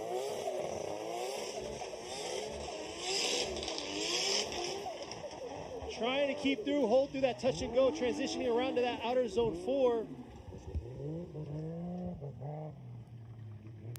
Yeah, we're going to have to make that an incomplete. 今のね、多分0点になっちゃうと思います。この角度をつけたんですが、もうこれで追走になってたらもうちょっとついていく余地がないので、やはりまっすぐになりすぎて、しまいましたので、ちょっと2本目に期待したいと思います。残念ながら1本目0点。Yeah, it's going to be an incomplete for Inaoka. I like the way he went to the rate of angle was really nice if he could have kept it within the track. 今のもね、コースアウトして車が戻らなかったらどうなっているのかっていうのを本当に見たかったんですが、さあ続いてのドライバー、ゼッケン28番深田樹選手、トトハウスティームダンロップ。さあこちら女性ドライバー、it's a female driver and she's like the second generation or third generation drifter.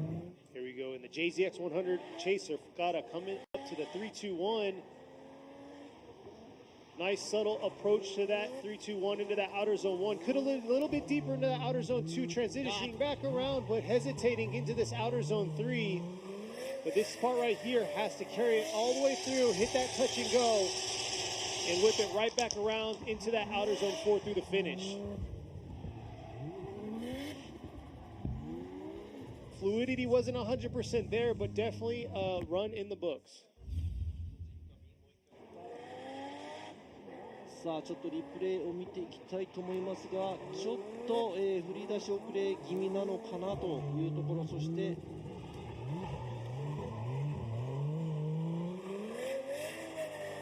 Not a clean transition from outer zone 2 to outer zone 3. It was close. We'll see what the judges are going to call on that for that transition.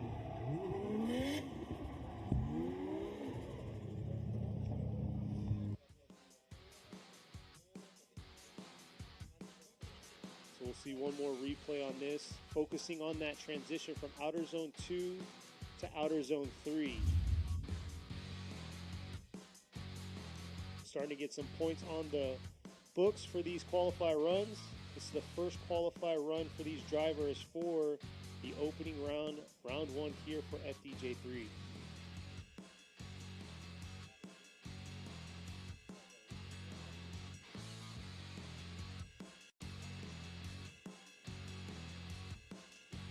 さあちょっと際どい感じがしましたが、that was really close, but the car was at angle. So we will have to score that.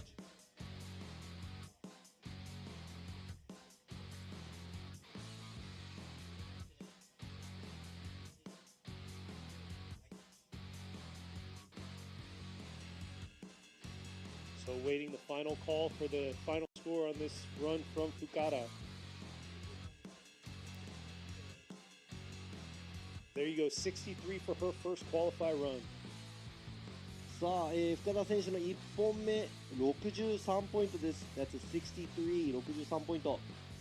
さあ続いてのドライバーです。ゼッケン320。稲岡拓也選手、Vehicle Racing。That's Takuya Inaoka driving the 180SX。さあこちら1本目です。Inaoka in the clean 180SX. Wow, real aggressive here, coming through the 3-2-1 to the outer zone 1, filling all of that zone. Little shallow there in outer zone 2, but transitioning, a slow transition into this outer zone 3, but able to fill the zone, and here it is, right in front of the judges. Not able to get all the way out to that touch and go, but just holding on for a strong finish right there. Could have been a little deeper in that last zone for outer zone 4. 角度で言ったら結構すごいです、今までの走り。Talking about just angle, I think that was probably one of the best at the outside zone 1 and 2, and maybe even going into 3, but line, a style, not sure what the other judges are going to be giving him, so we'll see how it's going to go. さあ、スタイルとラインの方を入れていったところで何点になるのかっていうのはありますが、角度だけで言ったら123のエリアは、かなり角度ついたんではないかなと思います。さあ稲岡選手73ポイントです。73 by 稲岡。やはり、ラインの部分ですね、ちょっと、アウトまで寄り切れていなかったりとかしているみたいですが、2本目期待したいと思います。Let's go ahead and check out his second run after this. After we go through the first runs of all these drivers, Hopefully you can get a better score, better than 73 points. さあ、続いてのドライバー、ゼッケン417、水木椎名、堀内製作所。That's Sheena Mizuki. This is Horiuchi's car from FDJ2 last year, and now one of his workers is driving this car. Exactly, and Horiuchi finished last year in 3rd overall and moving up to the Pro Series. And here, unfortunately, she's unable to control it. But we know what this car's capable of. So he definitely has to step into the shoes the big shoes that he has left him and fill them.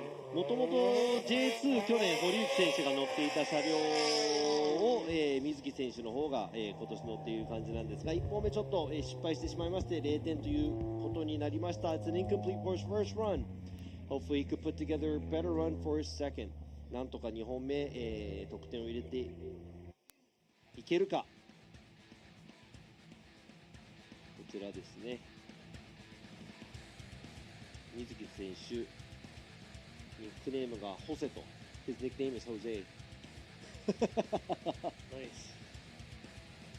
But yeah, it is one of his mechanics from last year and one of the ones helping him build his new car this year. So if you're not following him, go follow him on Instagram. Check out the insane build that they're doing for this year's car for the FDJ Series. さあ、こちらも、若手ドライバー、ゼッケン131、リューマ選手 from Samurai Style Racing。こちら、珍しい、アリストです。Alright, GS fans out there, it's an Aristo, big body, 2J 4-door. Hey, you got an Aristo too, Kenny. I know, this is a pretty slick looking car here, but it's a big car, heavy car. We'll see how he's going to do and how he's going to swing this thing around through this tight course. And here he is coming up to outer zone 1. Oh, looks like a little bit of a bobble right there. Coming in real hot, but able to hang on right on the edge of the dipping 2 tires. And man, he came out to play. Unfortunately, real aggressive from the start. ちょっと進入からちょっと失敗してしまいましたね。Looks like he... Oh my god. A lot of popping right there. すごいですね。アンチラグ効かせまくってますが。Mine sounds nothing like that. ちょっと進入から失敗してしまいましたが、まあ若さあふれるドライビングだと、持っていますが、リューマ選手。So I mean, he's a young upcoming driver, cracking and popping. Looked like he was already making a mistake at initiation. Oh, did you see that? Yeah, teleportation. There you go. That's a incomplete for Ryuma. Ryuma 選手の1本目、残念ながら0点です。続いてのドライバー、ゼッケン786。カーン・ロハブカーン選手。Our Nation, that's Rohab. Rohab with Our Nation, first ever Pakistan driver coming in right here. That's right. So let's see how he's going to do, how he's going to perform. If you're not following him, go check him out with Our Nation. Here he is ripping into outer zone 2. Nice job through outer zone 1. Dipping a tire, just holding on. The judges are going to really look at that transition there. But nice job through that outer zone 3. Making it happen through the touch and go. 今のは、まあ、フィニッシュのスピンよりちょっとアウトゾーン2から出るところがちょっともう一回リプレイで見たいと思います。I know he spun out after the finish line, but before that, leaving outside zone 2, he dips the tire. Pretty much he drives out straight, and we're going to have to give him an incomplete for that. 今のは残念ながら、0点になってしまいそうです。I love the transition he brought from MSC to FDJ2 with the aggression. He's a very aggressive driver, and he brings a lot of flair. そうですね、こちらもね、MSC からの勝ち上がり組で、ロハブ選手もね、J2 去年から出れるんですが、もう一回去年、MSC に出て練習をして今年万全な状態で、J2 に出たいということを、語っていました。Yeah, he went back, did another year of MSC because he said he wanted to be fully ready for FDJ2 this year.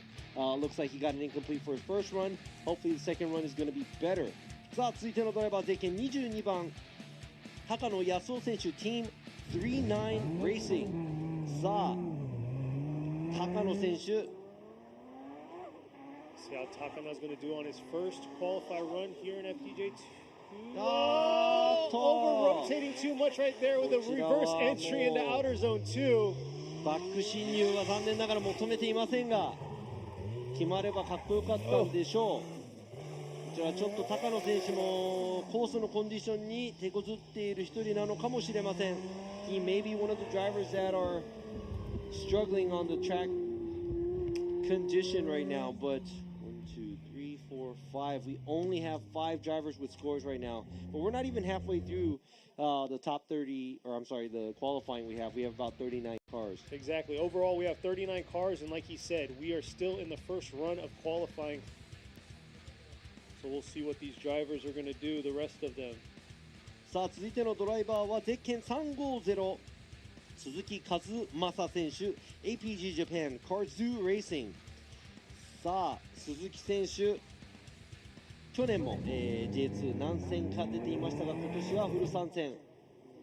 Yeah, Suzuki kind of struggled last year here in FDJ2, but he's coming back with new aggression, and you can see right there the aggression coming in, dipping, falling short right there, and flying out of outer zone 2. Real aggressive through that outer zone 1 and just unable to hold onto the car through that outer zone 2 section. いやちょっと進入でですね、進入でちょっと思いっきり行き過ぎちゃったのか、残念ながらちょっと進入で失敗をしてスピン、ハーフスピンコースアウトしていきました鈴木選手、1本目0点を取った、選手皆さんね1本目が0点なんでねまだ2本目があるので、ちょっとまた作戦を練り直して2本目走ってもらいたいなと思いますが、こちら今ですね、ウォームアップ、をしているのがゼッケン222の田島雄一選手 Dear Motorsports Junction。 こちら田島選手スタートラインにつきましたが、すごいですね。ウォームアップゾーンでウォームアップすると後ろのタイヤからまだ煙がちょっと出てます。今ねちょっとひんやりしてる感じなんですが It's a little cool out here today、and it looks like the rain is not dropping anymore。 雨も止んじゃったのかな、多分止んだと思います。このまま行くとちょっと嫌な路面に差し掛かるドライバーも結構いるんではないかなと思いますが、なのでできる限り1本目から得点を入れていかないとコンディションが変わっていく間にどんどん走りにくくなってしまうので、ドライバーの皆さんも1本目からなんとかポイントを入れていってもらいたいです。現在車の下をちょっと、チェックしているみたいですが Looks like they are checking out the bottom of his car. Like I was saying, the track condition is changing as we go. So if it does change, I'm pretty sure you want to make sure that you have a score on your first run. Hopefully all these drivers have a score for their first run. I'm pretty sure they have their second run, but the way the track looks, it may be driving and becoming spotty out there. さあこちら、もしかしたらマフラーなのか何かがちょっと下ブラブラしてたのかな。 Looks like something is hanging on the bottom of the car. He may have to use his competition timeout. でこちら予選の時からですね、5分間ルールというのがありまして、自分の予選の順番が来てもし、何らかの形で車の修理をしなきゃいけないという時に5分間ルールその週末1回だけ使えます。なので予選で使いたくないけどその予選の1本目なんとか走り切りたいために、使う可能性がありますが、こちら今ね5分間ルール使うみたいです。 So he is going to be using his competition timeout. I'm pretty sure everybody wants to save it for the main competition for tomorrow, but making it through. Looks like his exhaust is hanging. マフラーがちょっとブラブラしてるのかなということで、5分間ルールで戻っていきました。So that is Tashima's competition timeout. He is going back to his pits. So we're going to go ahead and go to the next driver. さあ田島選手が戻って修理をしている間にですね、次のドライバーに、行くのかな。次のドライバーがもう、バーンアウトボックスで次のドライバーが、バーンアウトボックスでタイヤを温めている模様です。Another new driver in the series, Tanaba. Let's see how he's going to do in his S15. Warming the tires up. Like Robbie was saying earlier, we have 5 good qualify runs with points in the books, but we're still short here So we'll see.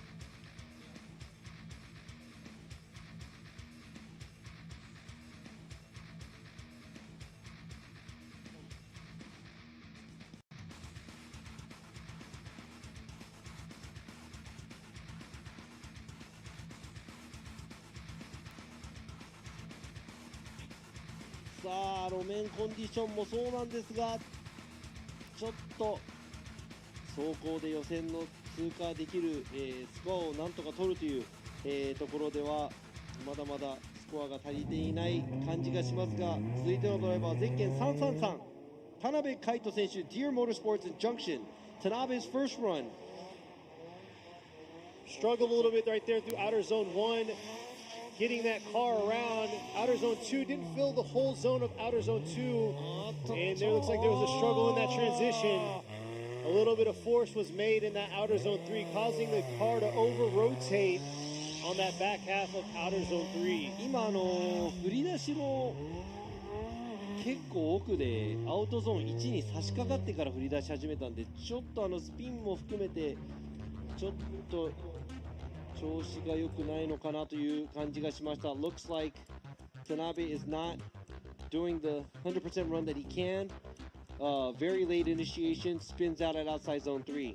Hopefully he can put together something better for the second run. さあこちらも女性ドライバーゼッケン551岩崎沙織選手、 Team Saudi with Globe Motis。 さあ岩崎選手もここ数年間 J1、J2 出ていますが、ベテランドライバーの一員となっていますが、今回どんな走りをするのか。 Let's see how Iwasaki's going to do. She is no new driver to the Formula Drift Japan Series. Oh! And taking her rear bumper and everything out there on the back half of outer zone 2. Not a way to start for the first qualified run for her. いやちょっと残念だったんですが、なんとか持ちこたえてもらいたかったんですが、まっすぐ走ってしまいましたね。なんならバンパーもちょっと投げて、置いて走っていきました。ということで岩崎選手の1本目は0点、 Incomplete for her first run.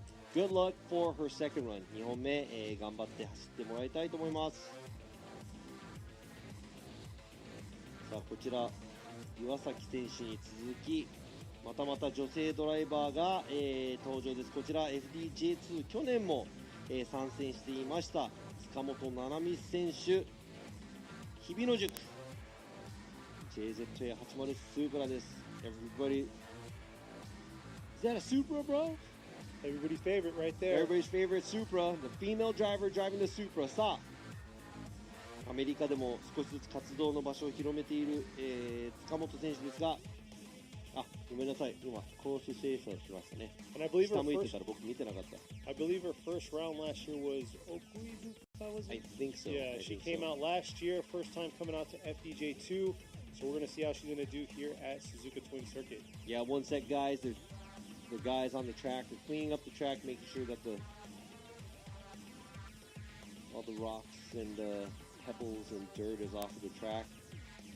So this gives Tsukamoto a fair track condition to run. こちらもね、コースをきれいにして塚本選手にフェアな、イーブンなコンディションで走ってもらうためと、コース清掃皆さんありがとうございます。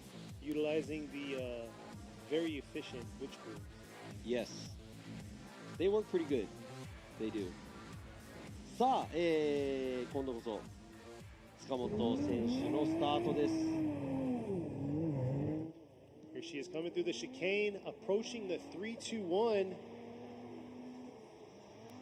Taking it a little easy there through outer zone 1, but filling the zone and filling outer zone 2, dipping a tire right at the end of outer zone 2, keeping control of the car here, transitioning back around to this outer zone 3. Nice job there, but this is the part where she has to carry it through the touch and go and switch it back around to this outer zone 4 here. ちょっと浅めだけどなんとかクリア。全体的のアングルでいうといいところもあったり悪いところもあったりなんですが、なんとかスコアを、つけられたと思います。obviously I'm the angle judge. There's areas that she's doing really well, and there's areas that she isn't doing well. Now it really depends on what the line judge and also the style judge has to say. And I think this long stretch is a little bit harder when it's wet because the car just doesn't want to go forward. さあ、塚本選手の1本目69ポイントです。It's a 69 by 塚本. Her first run, she has a score. さあ続いてのドライバーゼッケン235後藤光信選手 Team 鉄人 with Lavka. See how Goto's going to do in the JZX 100 Mark II. さあ500馬力と記載がありますがこの大巨体 JZX100 Real shallow. And over rotating right there, approaching outer zone 2. But yeah, played it real shallow through outer zone 1. ちょっと安全にいった割にはスピン最後にしちゃいますね。He took it easy, but he ended up spinning out anyways. But that's the first run, so hopefully he could put together a better run for the second.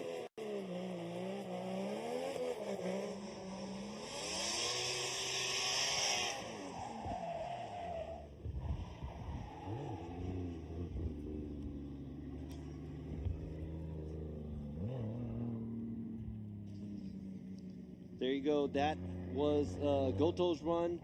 Obviously, it's an incomplete. 1本目失敗の、0点になってしまいました。2本目なんとか頑張ってもらいたいと思います。そしてスタート地点にいるのがこちらゼッケン88番星敦樹選手クスコ横浜 with mad face。さあこちら星選手去年まで FD、乗っていました。今年からこのトヨタ86にチェンジすごいキャンバーです。That's a lot of camber on the front. It is. We'll see how Hoshi's going to do. You saw the interview early on, coming out here ready to compete. Could have been a little bit deeper in both those zones, but there he is, filling outer zone 3 completely. Coming back around with that very, very aggressive camber in the front. Not too bad through the touch and go. Could have been a little deeper in that outer or the touch and go region, but just holding on through that finish.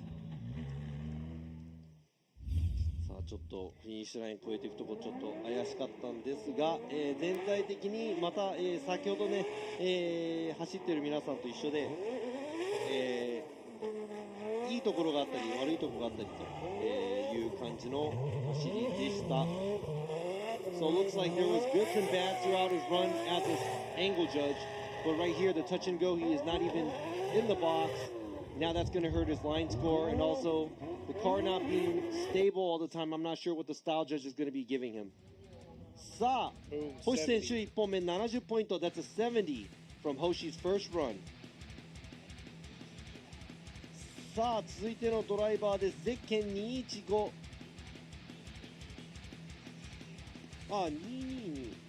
先ほどね、ごめんなさい。Yeah, going back to the 5-minute or the competition timeout driver, we got car number 222, ユイチ・田島ユイチ選手が先ほど5分間ルールを得て、車両の修理を行った状態で1本目。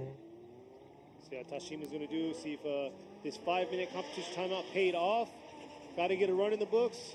Really struggling right there through that outer zone 1. Not able to get out to that outer zone 2. Hesitating a little to when he was approaching this outer zone 3. Oh, real deep out of that.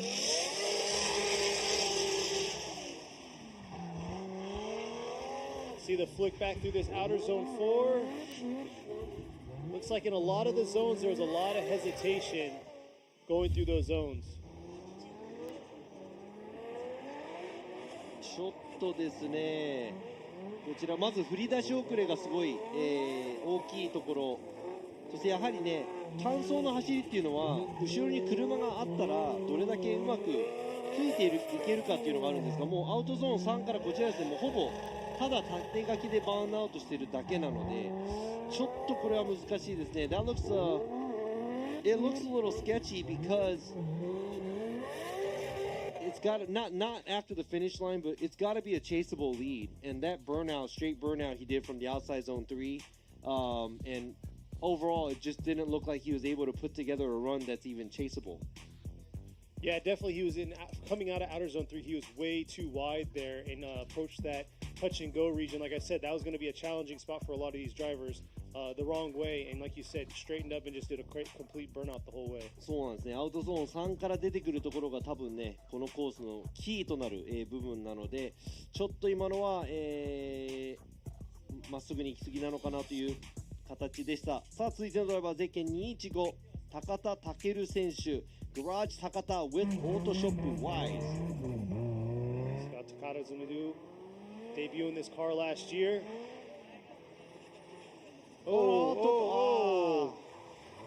Struggled to get the rear end around in that outer zone 1 through the 3-2-1 cone. Judges are not happy about that.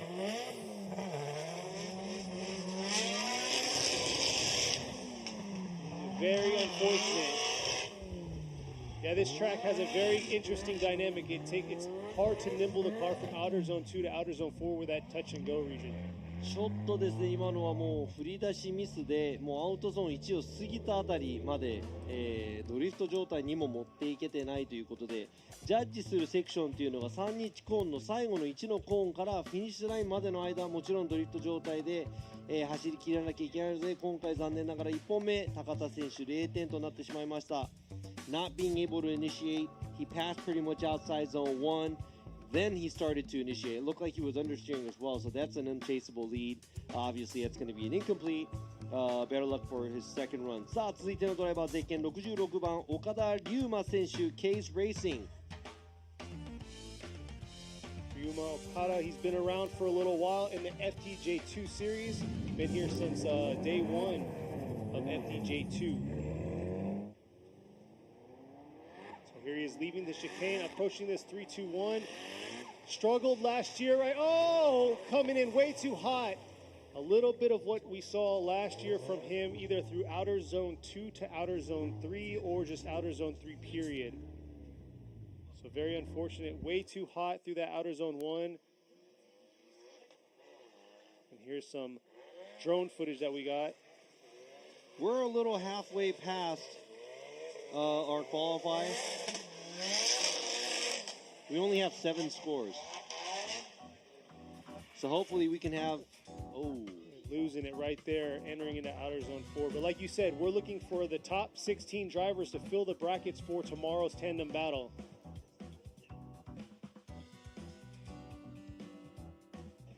It's not looking too good for Okabe here.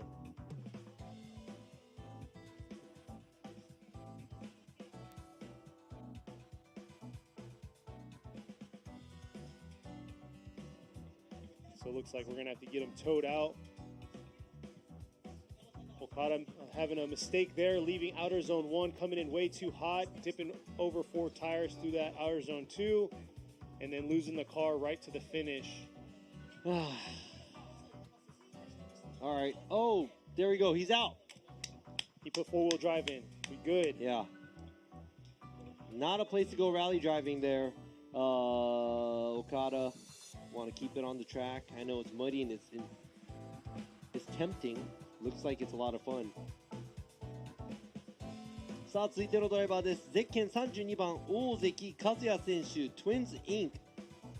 with Murata Motors with Tops Racing. さあ大関選手、1本目の走行です。First run. First qualifying run. 大関。Yes. Ozeki with the interesting body kick. Look at the sharp lines right there on that S15 coming around to outer zone 1. Ooh, dipping a tire, throwing him offline there. Entering outer zone 2, there's a huge pothole out of outer zone 1, and then right here at the touch and go, nice sweep, but looks like he might be a little too deep here through this touch and go. You can see how he missed the touch and go. ちょっと今のは、まあ、進入からアウト2に行ったところとフィニッシュのエリアですね。大関選手1本目残念ながら0点。That's an incomplete by Ozeki. First run. Man, this track must be tough or something watching the J3 and the J2 drivers struggling in this in the wet. さあ続いてのドライバーゼッケン767ラーマン・ラセル選手 RS 渡辺ガリドリカイ Buy Now Japan さあ Buy Now Japan のオーナーでもある、ラーマン選手いつもね暴れん坊なので今回も期待してます The wild driver、looking forward to seeing what he's gonna do Yeah, but his team got his bumper back on because during practice he knocked it out. And look at that, coming in real high. さあワイルドと言いましたが、期待を裏切りませんでした。 Yo, he's out here for the show, though. I'll give him that. Hey, he did not disappoint, though. I said he's going to be wild, right? But just saved it from hitting that barrier at the end. I think he broke something again. Wow.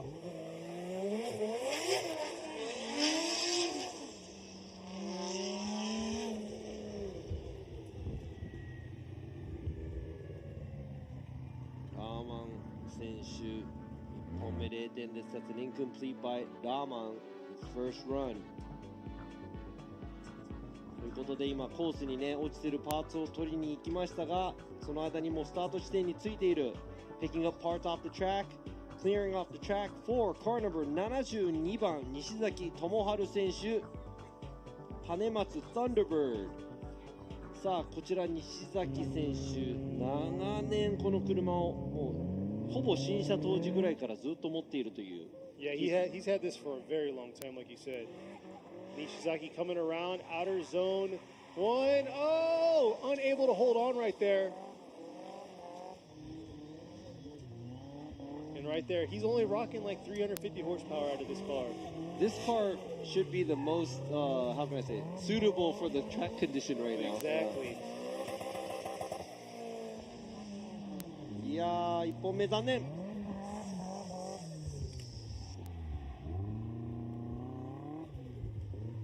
さあ、まだですね、7台、ポイントが入っているドライバー、もうほぼ3分の1来ちゃいました、予選。西崎選手1本目0点。さあ、得点を確実に入れていくであろう、次のドライバー、こちら期待したいと思いますが、ドリフトでも有名な野村選手の息子、ゼッケン514、野村圭一選手、Team Kyushu Uras with Cusco. This is Nomuken's son, Keiichi Nomura. Pretty sure he's going to be laying down a score. Very experienced driver. Yes, and beautiful car. Here he is, Keiichi coming through. Oh, look at that hard, aggressive approach to that outer zone 1. Nice job. Not able to get all the way out to that outer zone 2. Has to stretch it a little bit more out there, but here he is filling all of outer zone 3. But let's see his position coming around to this touch and go. One of the hardest parts on the track for these drivers. And then transitioning back around strong through this finish line.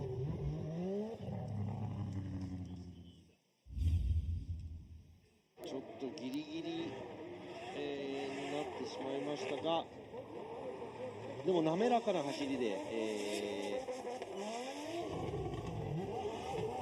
全体的に走っていきましたが、同じく他のドライバーと一緒でね、全体的にアングルが多いわけではなく、浅いところと、深いところと、両方ある形になります。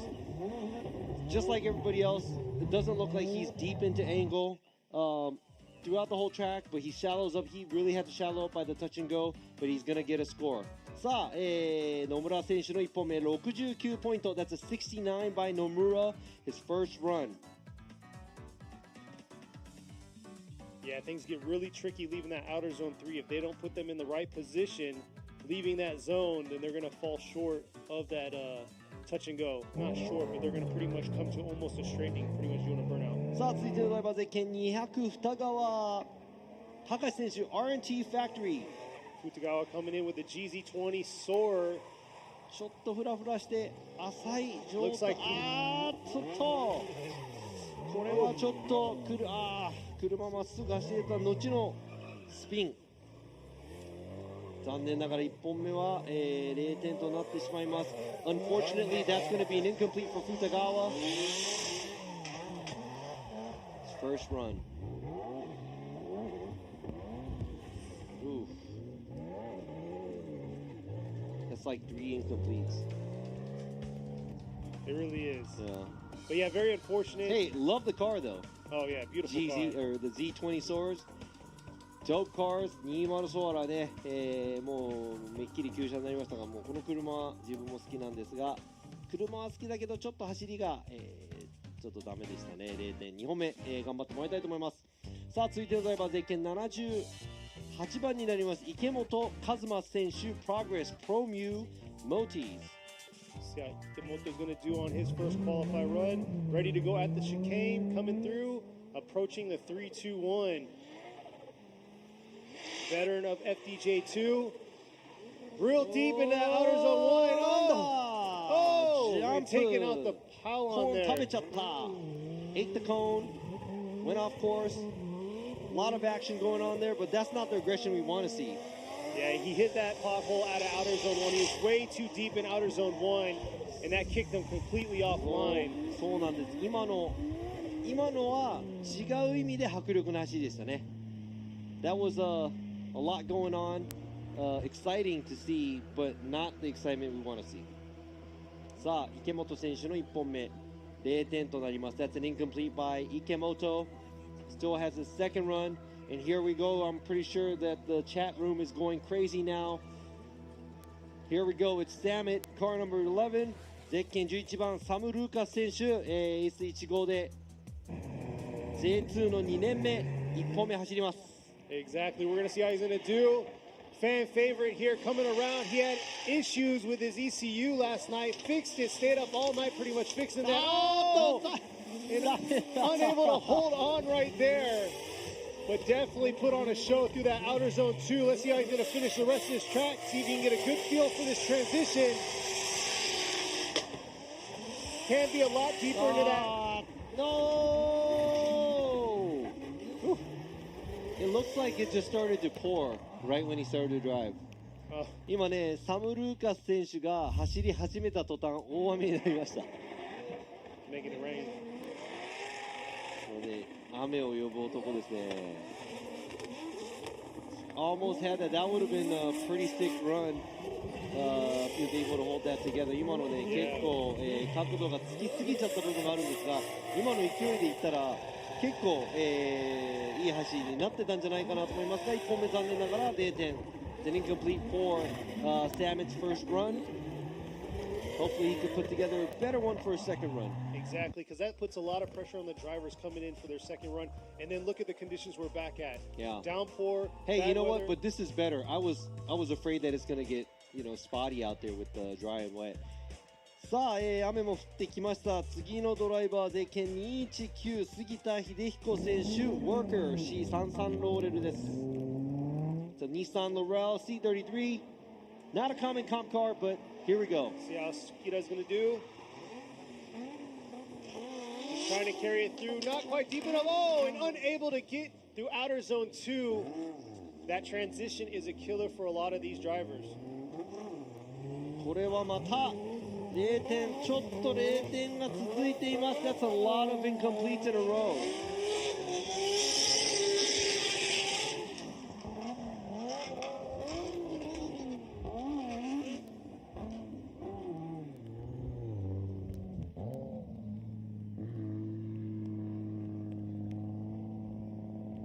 So there's the official score right there. Incomplete. Old school Laurel right there. Don't see many of those competing.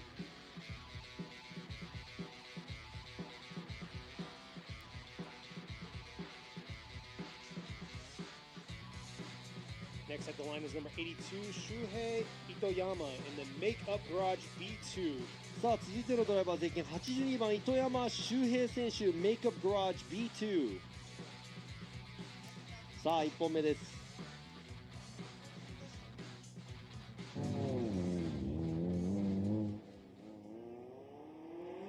さあこちらも去年冬吹きで表彰台に乗っていたと思います糸山選手、ちょっとフラフラしていますが a little unstable、but makes it through the track, does the transition here, very slow paced, but he is being very careful to stay in grip.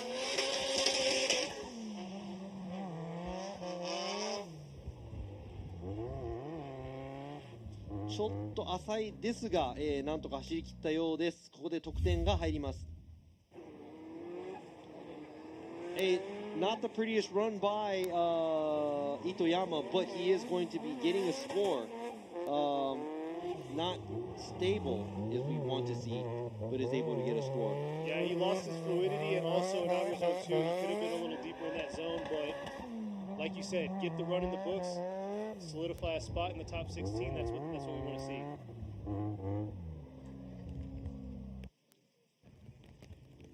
There you go, 65 for his first qualify run. 糸山選手の1本目65ポイントです。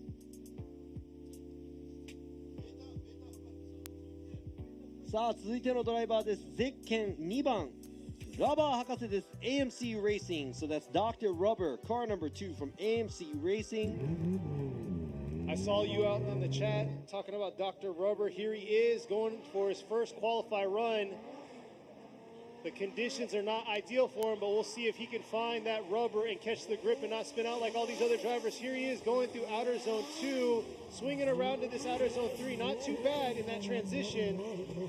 A little slower pace due to the conditions.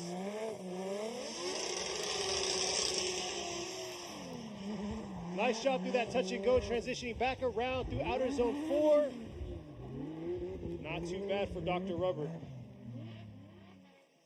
さあ今のラバー博士の走行なんですが、もちろんね、ウェットのコンディションなんで気をつけながら走っていますが、角度もついてるところとついてないところ、全体的にありますが、なんとか、0点を免れて走り切ったような、走りでしたが。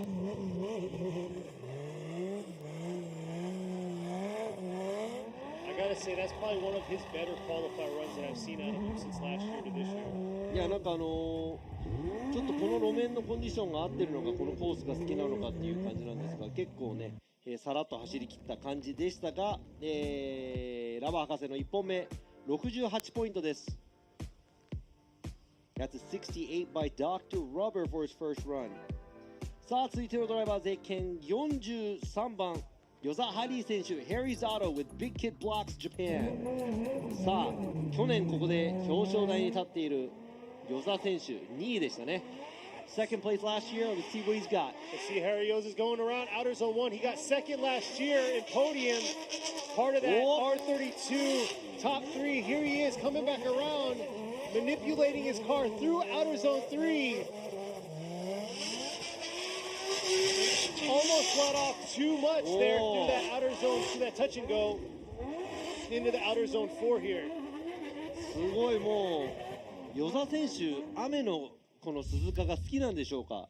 This must be like his favorite track because he just laid down a pretty solid run from my eyes. A little timid getting into angle, but after that throws good enough angle through outside zone 2 and 3. So I'd have to give him a pretty high angle score. 角度的にはかなり、いい得点を、しかもね、アウトゾーン3からタッチ&ゴーに進むところの進ませ方がすごく上手でした。85ポイントです。与座選手85ポイント、現在予選トップです。He is leading the points leader for the qualify here. For now, Yoza does an incredible job. And it's funny you say that because look who the next driver is coming up. As the anticipation builds up. Next driver comes up. That's I'm sorry, Watanabe. I read the wrong next one. Oh, okay, I was like, I don't know why you're getting excited. さあ、続いてのドライバー、ゼッケン16番渡辺浩太選手、AXYMR Racing with Props。さあ、こちらニューマシンではなく去年のマシンで来たという渡辺選手です。ちょっと旋回しすぎてしまった。I guess he was supposed to be in a newer car, a new build, but he had to come in to this round with his vehicle that he was in piloting last year. We'll have to see how the second qualify run goes for him.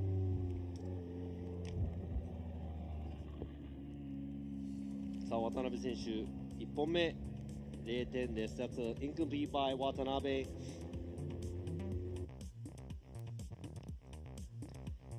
Now let's see if we can fill this top 16 spot. さあ16名のドライバーが明日、決勝で追走を行いますので、なんとか16名のドライバースコアを取ってほしい。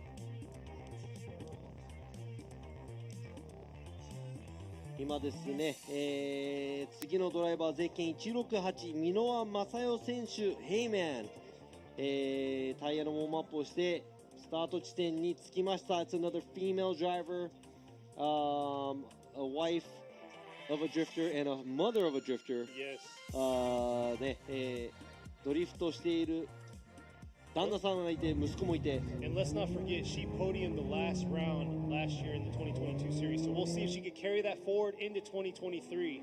さあ去年の最終戦でも表彰台に乗っている箕輪選手、ちょっと引っかかって角度は浅い感じ、ためながら。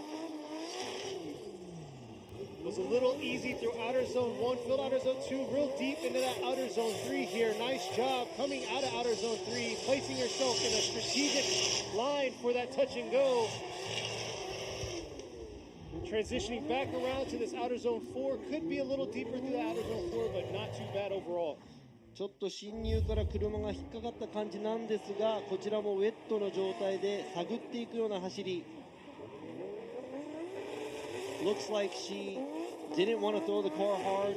There were areas, especially through outside zone 1 and 2, not a lot of angle, but I'm pretty sure she's doing as much as she can, making it out to the touch and go. Right here, a lot of adjustment going to the last outside zone. さあ、最後のアウトゾーンもですね、ゆっくりと走っていきましたが、1本目箕輪選手67ポイント。 That's a 67 by Minoa for her first run.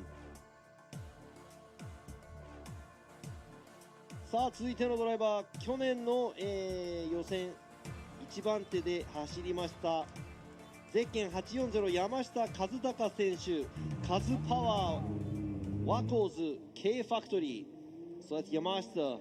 Let's see how Yamashita's going to do. He got number 1 in qualify last year, rocking the VR under that 180SX hood.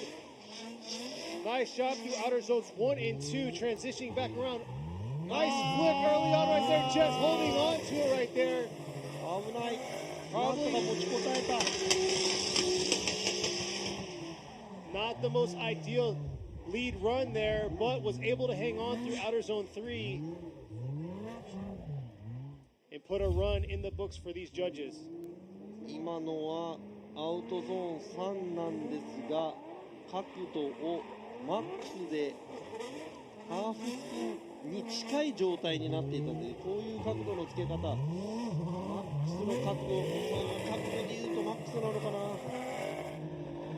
That's a lot of angle, but also I think that's going to be something on the style judge where the pace of the car dropped a lot because of the angle. So it's almost a stall in my opinion. Yeah, and the fluidity with the transition. There you go, 72 for his first qualify run.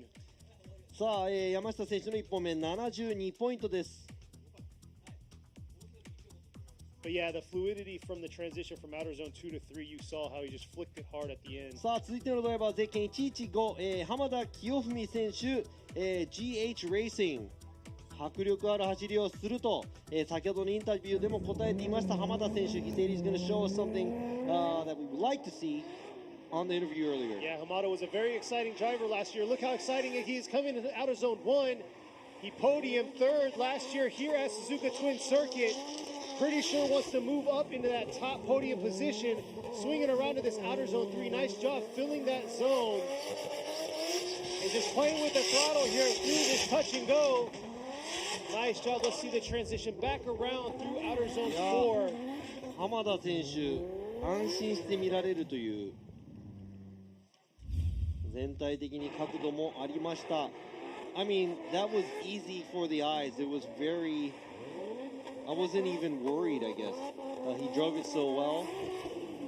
スムーズにこなしていきます。This is an obvious way to show that the driver knows what he needs to do and what he has to do.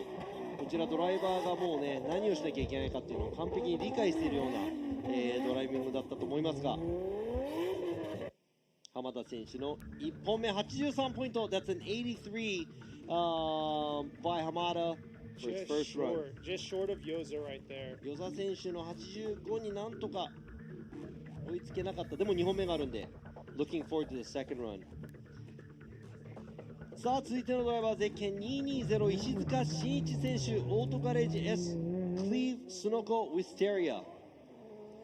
Suzuka in the R33 coupe here. Playing with a little bit right there through outer zone 1. Just getting the tail end of outer zone 2 there. But early on, dipping 2 tires, looks like right there through outer zone 3. And keep in mind, this car is pretty much factory stock on the inside, which blows my mind. Still got full interior in it. And there you go, solid finish.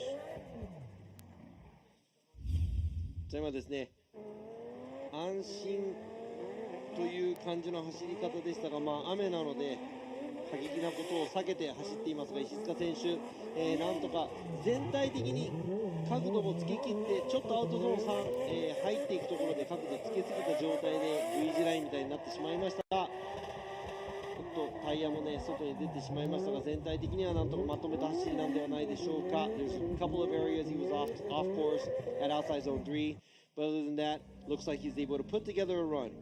さあ石塚選手74ポイント。 That's a 74 by 石塚。そして FDJ2 予選最後のドライバーとなります。こちら去年までフォーミュラドリフトジャパンに出場していたジャマケン選手、今年は FDJ2 ジャマケン right here, driver from Formula Drift Japan. Now he is going to be competing full season at FDJ2. We'll see how he's going to do here. Yes, he is still rocking the SR under the hood of this S15. さあ FDJ でも Look at that aggression early on. Hard flick into outer zone 1. Carrying it through. Couldn't quite get all the way out to outer zone 2. It looks like he had a huge mistake on that transition. Straightening up, approaching that outer zone 3.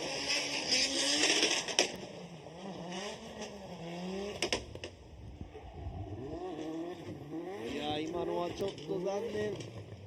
アウトゾーン1進入でちょっと気張りすぎてしまったようで、アウトゾーン1でちょっと角度がつきすぎたところ、ハーフスピン状態からなんとか、必死に直そうとしましたが、ちょっとこれでは、得点入りません。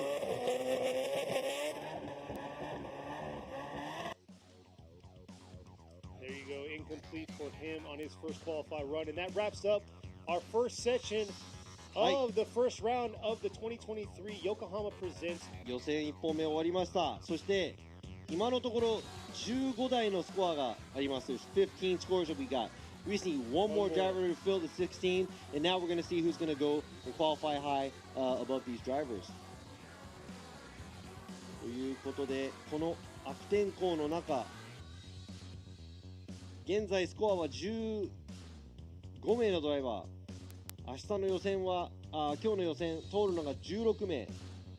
そしてもちろんね、そのポイントが何点になるかにもよりますが、なんとか1本目0点になったドライバーもスコアを入れて明日の追走につなげてもらいたいと思います。I would like to see, and I'm wishing to see and hoping to see the drivers that didn't score on the first run try to come in and score, put down a score that's fair enough to have to fight into top 16 tomorrow. Exactly. So we're going to be going through 39 more drivers here.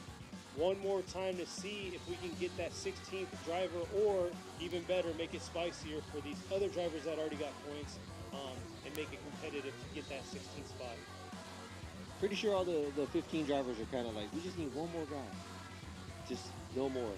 今ね、15名のドライバーもスコアが入ってるので、多分あと1名だけ入れば、16人になるので、ね、もうそれ以上はやめてと、思っているかもしれませんが、そういうドライバーも2本目もっと高いスコアを出せば、余裕で予選の方通れるとは思います。For those drivers that already has a score, I'm pretty sure it's going to be easier for them because they just gotta put it all out there because they already have a score. Exactly. They ain't got to worry about, unless they have a very low score. So as we wait for these next drivers to come back out for their second qualify run, I got to give a shout out to all y'all out there viewing on the live stream. Appreciate it. I am reading the comments, kind of funneling through on what to talk about and everything like that. So appreciate y'all sticking with us. And yes, Robbie is doing a amazing job of what he does between judging, English commentating, translating the Japanese, talking Japanese to the crowd out here. So hats off to you, Robbie. Even though I don't have one here, I'll take your hat. Thank you. There you go. Cool. Oh, now you had to fix his hat. Messed up my hat. さあですね、今ね、ライブストリームの方でも、チャットの方も、僕らも見ながら、お話を進めていきたいと思っていますが、残り39台、今日競技にね出場しているドライバーが39名いらっしゃいます。その39名の中から16名、23台の車が、予選敗退となってしまいます。狭き門ですが、現在15名のドライバーのみ、ポイントが入っています。なので2本目皆さん期待して、頑張って、いい走りをして接戦になってもらえるといいなと思いますが、現在、タイヤのウォームアップを行っているのがゼッケン104番水野、俊彦選手です。There you go, that's Toshihiko Mizuno. That's an ex-FD Japan driver, I think owned by Mr. Kazama from Kazama Auto. こちら風間オートの風間社長が以前乗っていた車両を、受け継いだと、いうことですが、水野選手1本目トップバッターということでね、He was the first one up. I'm pretty sure he was nervous. 緊張もしていたことでしょう。これで予選の2本目のトップバッターなのでどんな走りをしてくれるか Interested to see what he's going to be doing for his second run because he is the first one up again. Exactly. So there's a lot of pressure on him once again, but we'll see how he's going to do. Conditions are about the same from when he started. It looks like the rain has kind of subdued itself, and here he is coming through the chicane, approaching the 3-2-1 into outer zone 1. Look at that, really aggressive, keeping that aggression through outer zone 1. Nice job through that outer zone 1. Just short of that outer zone 2, but holding on to get a run for these judges to put a score in the book for him. Here he is coming around into this touch and go. Nice through the touch and go, transitioning back around, real shallow through that outer zone 4, but there you go, a run is for him in the books. さあ、ちょっとラインの方、アウトまで行けなかった部分目立っていますが、先ほどと打って変わって、スムーズな走りをしていきました。水野選手、なんとか、車も戻さず、スピンもしない状態で、スムーズにコースを走り切っていきましたが、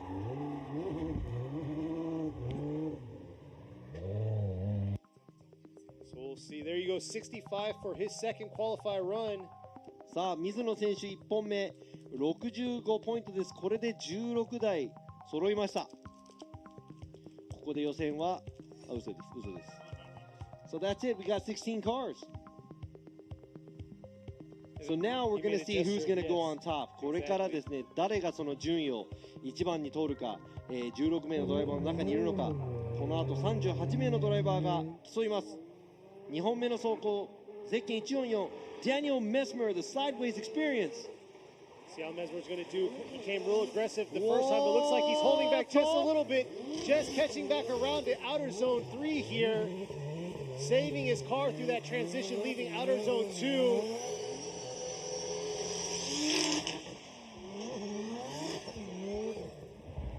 Just making it happen through the touch and go and finishing strong.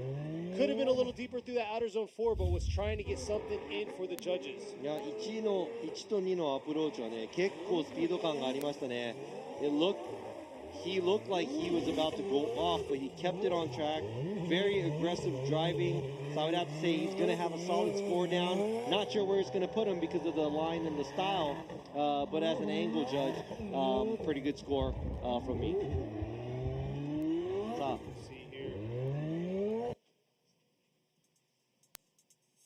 ちら、ダニエル・メスマー選手の2本目なんですが、結構迫力のある勢いがある走り。68ポイントです。That's a 68 by Daniel Messmer。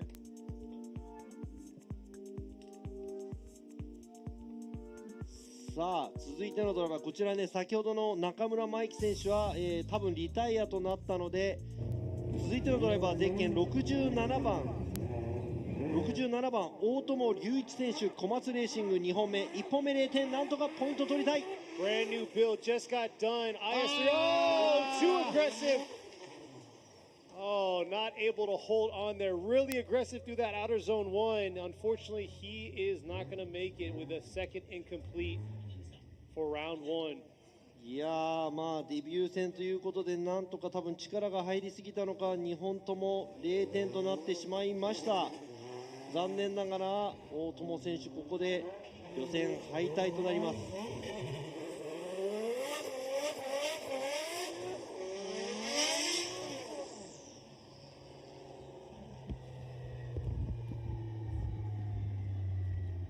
あとても綺麗な車体、作りたてというね IS300 と言っていましたが、残念ながら0点となりました。 That's an incomplete.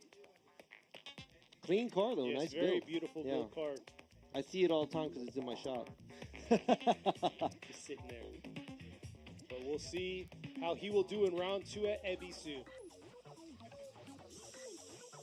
さあ続いてのドライバーは、今ねウォームアップしていますが、先ほどもうね70点を取っている甲斐健一選手ですね。ゼッケン10番 D-Like with 鉄人。Their Kai already has a score. He has a 70, so that's pretty solid to stay in. Not sure how high the score is going to go after this. Exactly. But as of now, I'm just my guess. How the trend has been, yes, you're probably right, but looks like things are settling down here. So a lot of these drivers starting to get understanding of the track. But let's see if it's going to be a little too late for some of these other drivers. さあ甲斐選手。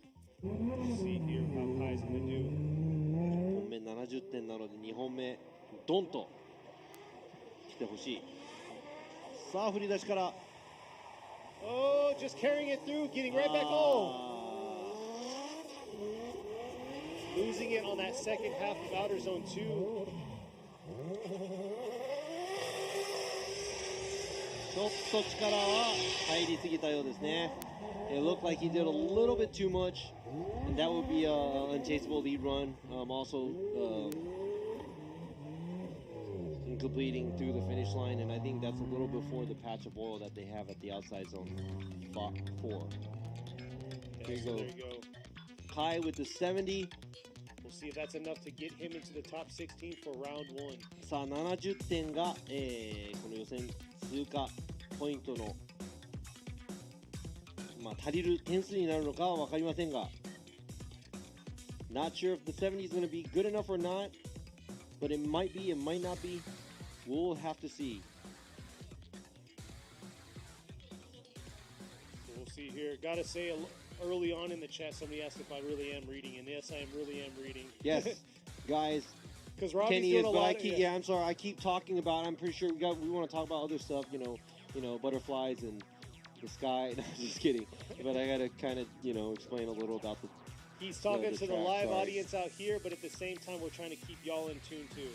ということで、スタートラインにつきましたゼッケン34番斉藤翔選手、プロジェクトサツ、ティーム SHS、JZX90 マーク2、プライベーターのこの斉藤選手、1本目も72ポイント取ってます。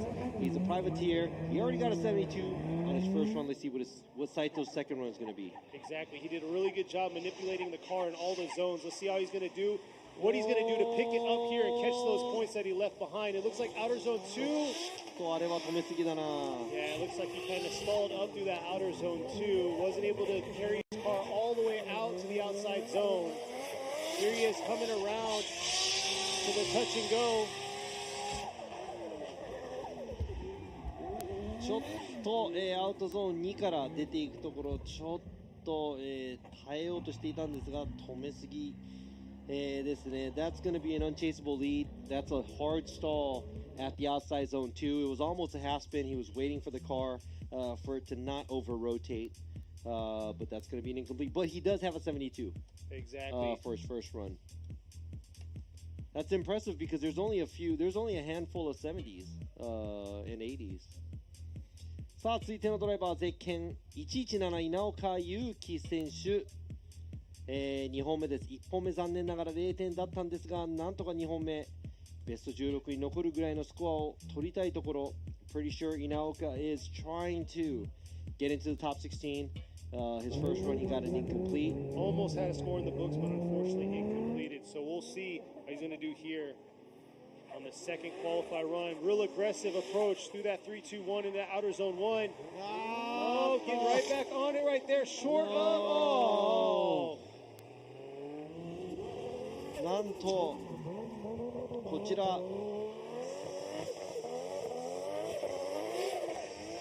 今回の、予選2人目となる、予選敗退がもうここですでに決まってしまいました。とても残念。稲岡選手2本とも0点となってしまいました。That's an incomplete by Inaoka. Both runs. Very exciting to see this driver with this iconic R34 coupe, but does not make it through for the competition tomorrow.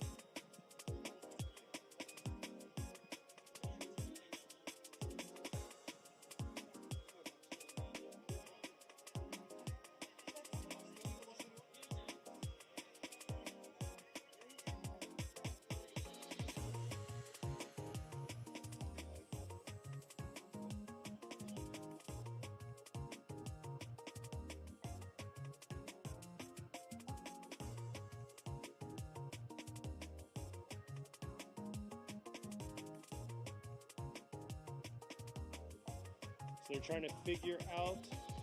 Yeah, I think the drivers are supposed to be ready and lined up, but it looks like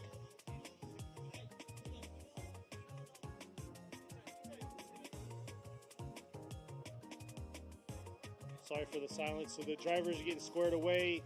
We had two other drivers ahead of this driver, so it looks like it's. さあ、yeah, you got to be ready for the qualify. さあ、続いてのドライバー、ゼッケン417、椎名瑞希選手、堀内製作所。Sitting on an incomplete right now. Let's see how he's going to do here. Coming around to outer zone. Oh, huge correction through that outer zone 1. Oh, and once again, could not hold it through after outer zone 2. こちら、予選3人目の、0点2つですね。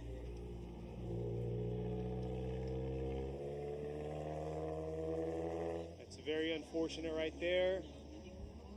Car did amazing last year, finished overall third in the series in 2022. It looks like Shina, there he goes, his official score, incomplete, 0. Yeah, I think we skipped two drivers that it's very important that you have to be at the start line when your qualifying run comes. We're not going to wait for you, we're going to jump. You're going to go to the next driver. We just lost two drivers because of that. 今ね、用意ができてないとね、どんどん進んでいってしまうので、予選もう順番来た時にもう並んでないともう次に行ってしまうということで、今2名のドライバー、飛んで椎名選手、走行。そして続いてのドライバーゼッケン131リューマ選手。That's Ryuma from Samurai Style Racing, sitting on an incomplete. こちらもリューマ選手0点、1本目0点なので、なんとか、2本目得点を取って、なんとか予選突破をしていきたいところ。So Ryuma is going to do on his second qualify run, incomplete the first time. And anti-lagging all the way around through outer zone 2.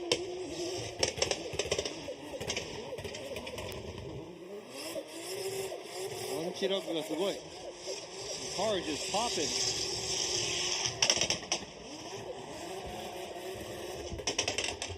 I'm just letting the car do all the talking there. So. Yeah, I'd be ducking if I was in the States. これアメリカだったらね、ちょっと怖いですからね。パンパン言ってるのが。さあ全体的に角度もついて、そつなく走っていきましたが2本目、走行終了。ここでスコアも入ると思います。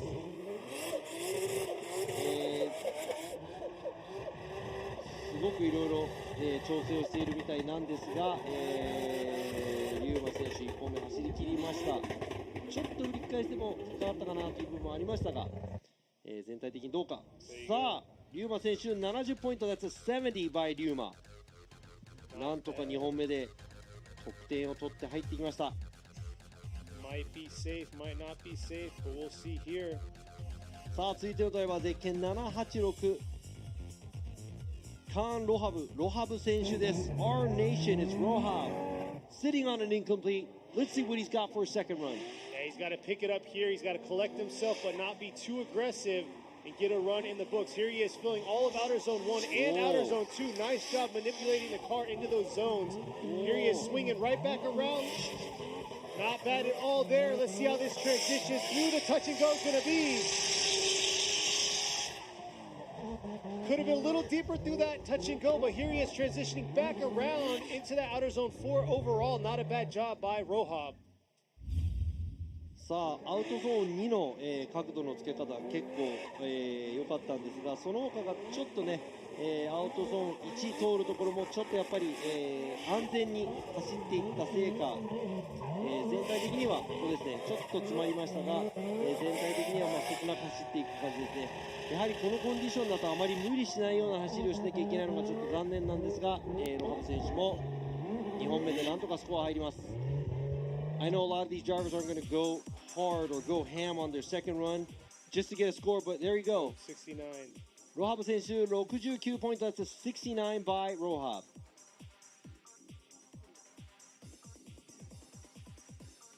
さあ続いてのドライバーゼッケン22番高野安尾選手です。Team 39 Racing。Man, starting to get some scores, so it's getting a little nerve-wracking for some of these drivers that are at the higher end. Oh! And this driver right here had an incomplete initially, and it looks like right there will be a second incomplete. いやー1本目そして2本目、これで2本0点になってしまったドライバーが4人目ということです。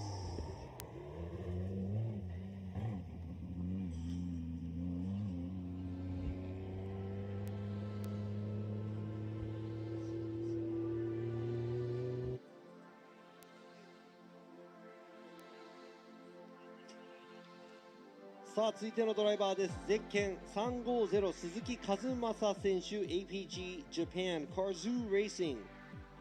さあこちらも1本目0点、なんとかスコアを取りたい。Suzuki's got to get a score here. He has to get a solid run to make it into the top 16 battles. 耐えられない、耐えられないです。Unfortunately, unable to hang on there, approaching outer zone 2. さあ5人目の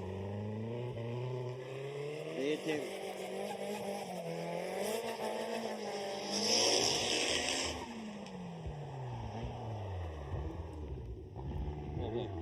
0.2回。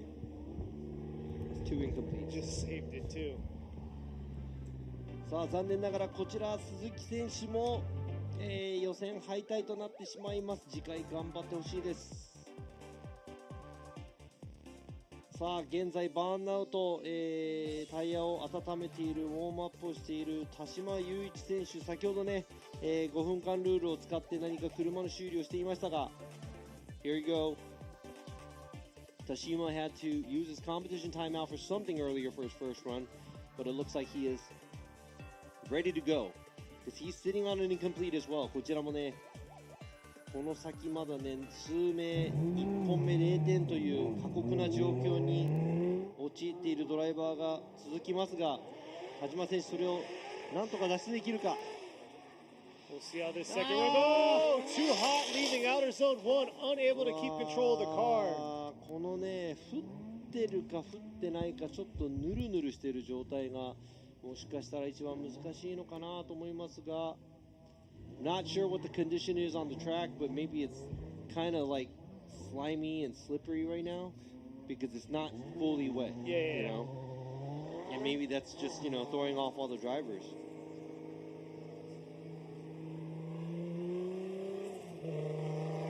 And you know, maybe a lot of the drivers just don't want to drive in the rain and they avoid it. That's why times like this, they're not as used to it maybe. やっぱりね、この雨のコンディションでやはり今深田ジャッジの話ちょっと聞いてたんですけど、雨の日って多分走りに行くのを避けるドライバーっていうのもやっぱりいっぱいいるかもしれないんで、こういう時にちょっと響くんでしょうか。さあ続いてのドライバーはゼッケン333田辺海人選手 Dear Motorsports with Junction。 さあこちらも1本目0点、2本目なんとかスコアを取りたい。振り出しがちょっと遅いけど struggled a little bit through outer zone 1 and outer zone 2. Oh, huge correction in the transition to outer zone 3. になってしまった。It's an understeer. Could not do the transition. こちらも今日7台目のもう予選敗退決定ドライバーになってしまいました。残念。That's 7 drivers that we have with double zeros already. But we do have 16. We do. We have more than 16 drivers with scores. That's why I'm happy. That didn't sound exciting at first when you said that, so.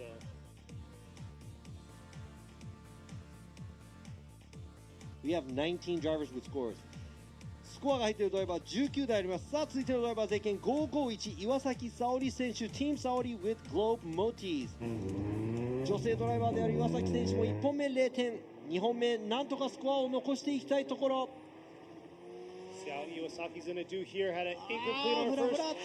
Struggled a little bit there in outer zone 1 and not able to get all the way out to that outer zone 2. But here she goes. And lost it right there. 2本0点のドライバー、ちょっとどんどん続いていきます。 That right there is 2 incompletes for her.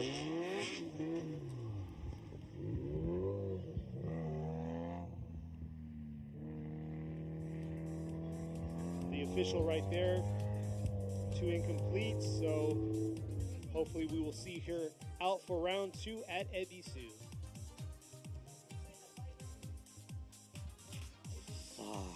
時点でね頑張ってほしいところですが、続いてのドライバーはゼッケン773塚本七海選手。こちら、岩崎選手と続き女性ドライバーが続きますが、こちら日比野塾 JZA80 スープラ1本目も69ポイント取ってます。 It's a 69. I think that might be safe. I think depending on what everybody gets after this. 69ももしかしたら大丈夫なんだと思いますが、2本目もっと高いスコアを入れていきたいところ。 Looks like she's getting a little bit more aggressive here through outer zone 1, carrying it through to that outer zone 2. Not too bad. Oh, tip in the tire. Throwing your car, disturbing the direction of the car right there, leaving outer zone 2. But I gotta say, it was a lot more aggressive approaching that outer zone 1 and filling outer zone 2. But unfortunately, she was a little too deep through that outer zone 2, dipping a tire and throwing her whole car offline. ということで塚本選手2本目はなんと、残念ながら0点となってしまいましたが、1本目の69ポイントがあるので、これがこの16の中の順位どこに、当てはまるのか。さあこちらも、1本目0点となってしまった後藤光信選手、Team Tetsuin with Lafka right here. Goto is also sitting on an incomplete for his first run. Let's see what he's going to do for a second. See how Goto's going to do. Looks like he's playing a little bit more safe than his first qualifying run. Able to get the car out there, but looks like a little bit hesitant through that outer zone 2. Not looking strong for him on his second qualifying run. ちょっとアウト、ちょっとアウト1も全体的に角度をつけないように走っていた。こちらですね。 Here we go. It's a big mistake right here. After this こちらまっすぐにならないようにすごく浅い角度になってアウト全然寄れていませんでした。角度的にも結構低い、点数になってしまいますが、一応トップ10は入ったんですが、これはちょっと難しいかな。 Yeah, he was very close there. He was close He to almost, straightening yeah, right he almost there. straightened right there. There you go, 46. 46点。後藤選手46ポイント。ちょっと46は16には入らないかなと、思います。さあ続いてのドライバー、若きドライバー来ました。こちらクスコ横浜 with mad face 星敦樹選手、1本目も70ポイントを取っているので2本目ガンと走ってもらいたい。キャンバーがすごい。 Yeah, super camber on Hoshi's car. Hard angle, carrying it through. Oh, dipping 3 tires plus on outer zone 2. どんと来るのはそういう意味ではなかったんですが、コースアウト、そして0点となってしまいました。Yeah, so that's an incomplete, but he's sitting on the 70 Hopefully for that's his going to be first run. enough. Yeah. Hopefully that will be enough to carry him into the top 16.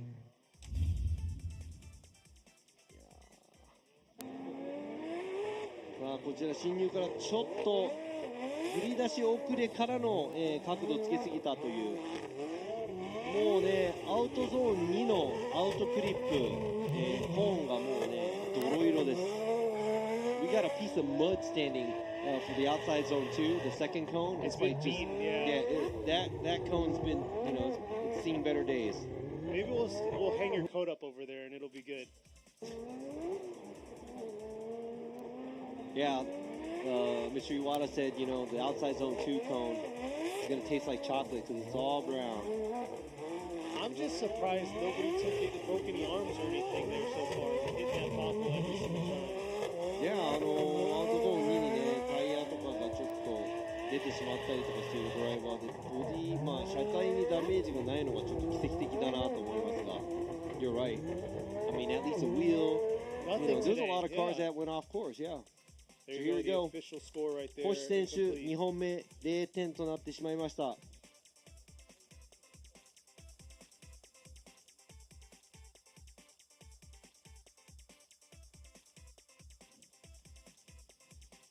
さあ今のリアバンパーは2本目2回目2番手で走ったメスメル Yeah, 選 that was 手かな。 Mesmer's rear bumper that was on the live stream, but here we are, the next driver's ready to go. さあ続いてのドライバーゼッケン215高田健選手グラス高田 with オートショップワイズ1本目0点2本目得点を欲しい Oh, coming け in ど real hot in the ちょ outer っ zone 2. とダメ Oh! だ。こちらもコースアウト、そして戻り残念ながら0点、予選敗退となってしまいました。今日9人目のドライバー、もう早々と予選敗退が決まってしまいました。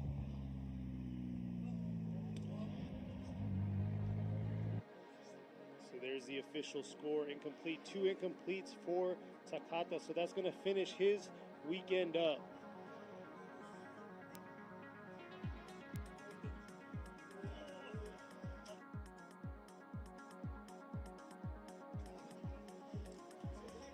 さあこちらタイヤを温めているウォームアップをしているゼッケン66番岡田龍馬選手 Case Racing. So Okada is also sitting on an incomplete.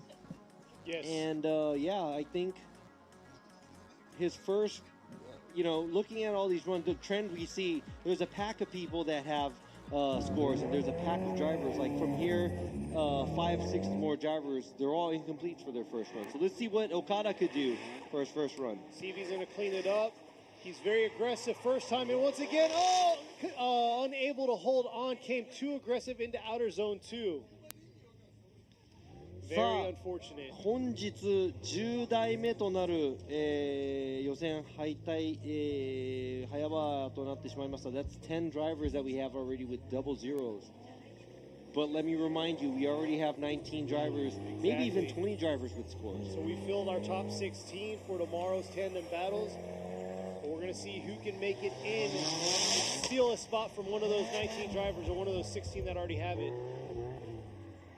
I gotta say, I'm seeing a little bit of smoke from behind some of these tires, so it looks like it might be having some dry spots out there. It's gonna be patchy. This is gonna be really hard for some of the drivers that's gonna be driving. But you know what? It looks like it's starting to sprinkle again. なんかね、完全にだんだん乾きそうになってきたなと思ったらまたちょっとずつ雨が降ってきているので、まあ天気のいたずらがあるのだと思いますが、変に、ドライになったりウェットになったりするよりかは全体的にいつも濡れている路面の方が多分ドライバーも走りやすいと思います。さあ続いてのドライバー、ゼッケン32番大関和也選手、Twins Inc. with 村田モーターズ with Tops Racing。こちらも1本目、0点となっていますので2本目なんとかスコアを、取っていきたいところ。Ozeki's got to put a solid run down, and that's the thing. Now it's not putting a run in the books. It's actually doing something solid because we have some scores that are pretty heavy right now. So we'll see how he's going to do here. Coming out of outer zone 1, trying to transition back around to this outer zone 3 here. Not as clean as it should be. And yeah, that touch and go, Reggie, you can see how he kind of straightened up there, leaving outer zone 3. ちょっと残念なことに0点が続きますが Unfortunately, there's been a few incompletes in a row right here. It looks like he was able to pull it off, but right there, a little bit too much angle. Not able to do a transition to outside zone 3. Reinitiates, and there you go, that's incomplete.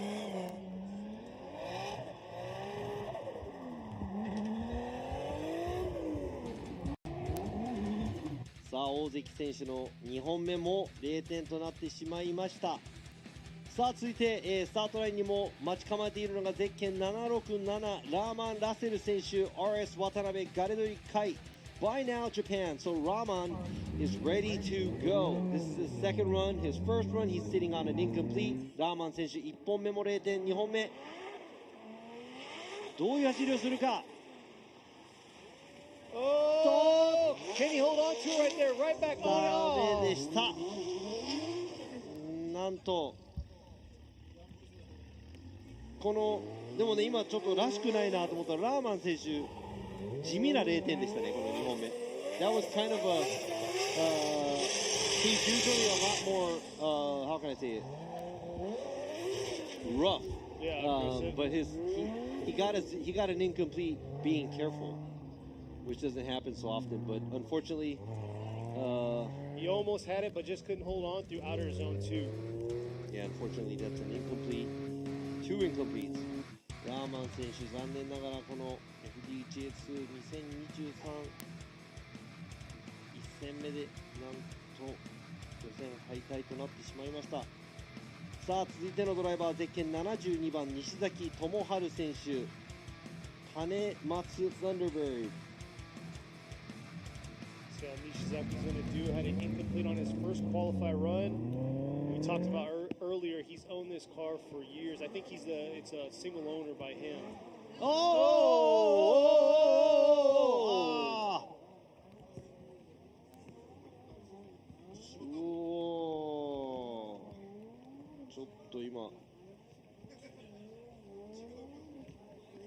He saw the mud and wanted to go in it, I guess. Right for it. But that's the second one we saw today make a hard right. I think they were trying to do a flick entry or reverse entry getting to the outside zone, but unfortunately it did not work well for him. Let's go ahead and check this out again. こちら西崎選手こちらで多分振って、振り返して走ろうと思っていたと思いますがちょっと振りが甘かったのか、コースアウトしてしまいました。 I gotta say, if he would have kept going straight, there's a pond right there. そうなんですよ。このね so much worse. 反対側に池があるのであの中にちょっと入ったらもう大惨事なんで本当に良かったです。Yeah, that would have been not cool. And he's taken a lot of mud and grass with him too. That's unfortunately another incomplete for 西崎選手はここで予選敗退となってしまいました。さあ続いてのドライバーゼッケン514野村圭一選手 Team 九州ユーラス with Cusco 1本目69ポイント That's a 69 on his first run. Let's see what he's got for the second. Oh, nice flick into the outer zone 1. Nice job coming around to outer zone 2. Dipping a tire. But swinging it right back around to this outer zone 3.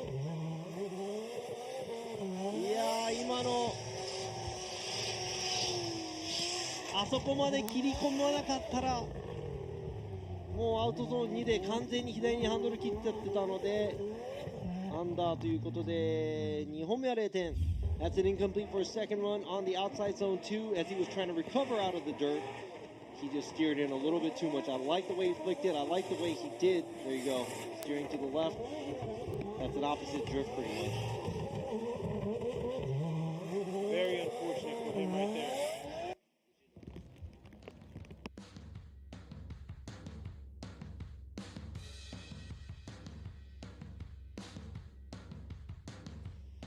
Yeah, 残念ながら今ね、野村選手2本目は0点だったんですが1本目69ポイントということで予選何番手それか通るか通らないか全く僕らもわからない。さあ続いてのドライバーゼッケン200番二川隆選手 R&T Factory おーっとまた逆ちょっと逆に入ってしまうのがAnd the rain just started right back up too. やばいことに流行ってきてるのか Is this the trend here? Going in the other way And it started to rain again Yes. Like you said まあ雨もねまた落ちてきました。これは天気の神様のいたずらなのか Is this like the weather god's plan screwing with everything and changing the condition where it's kind of a heavy rain right now. 残念ながら二川選手2本0点ということでここで予選敗退となってしまいました。We're coming up to our last 12 drivers. So we'll see who's gonna get their spots in the top 16.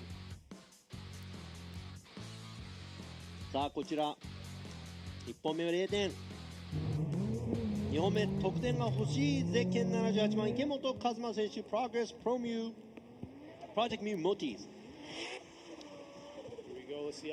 ーっと角度をつけていくそして耐えていく Just holding on through that outer zone 1 coming around to this outer zone 3 here early on filling that outer zone 3 not bad, but this is where it really matters right here. How is he going to do through this touch and go? Just dipping that tire right there, right before the touch and go, swinging it back around into this outer zone 4. Nice job filling that zone. さあ探るような形で、コースを走っていきました池本選手ですがラインとアングルとスタイルの得点が全部でいくつになるのか僕も分かりません。そしてこちらですね、もう雨の走りなので、ね、全体的に合わせるような形で走っていますがちょっと気をつけすぎた部分はあると思いますが、なんとかこちらスコアは入ると思います。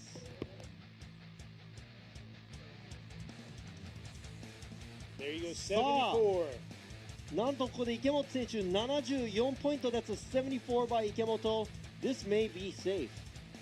It may be, but it's getting real interesting now, clouding the because we got like 10 more drivers to go, and there's a lot of guys that got incompletes, including this guy right here. あと10名ほどのドライバーがいますが、1本目0点となっているドライバーが多々います。さあ、サム・ルーカス選手、サミット、2本目、得点が欲しい。Here is Samet coming real aggressive into this outer zone 1, real shallow through outer zone 1, but able to hold on. Playing it safe a little bit through that outer zone 2 there. Let's see how he's going to finish his second part of the track, leaving outer zone 3 real deep there, but has to carry it all the way through the touch and go.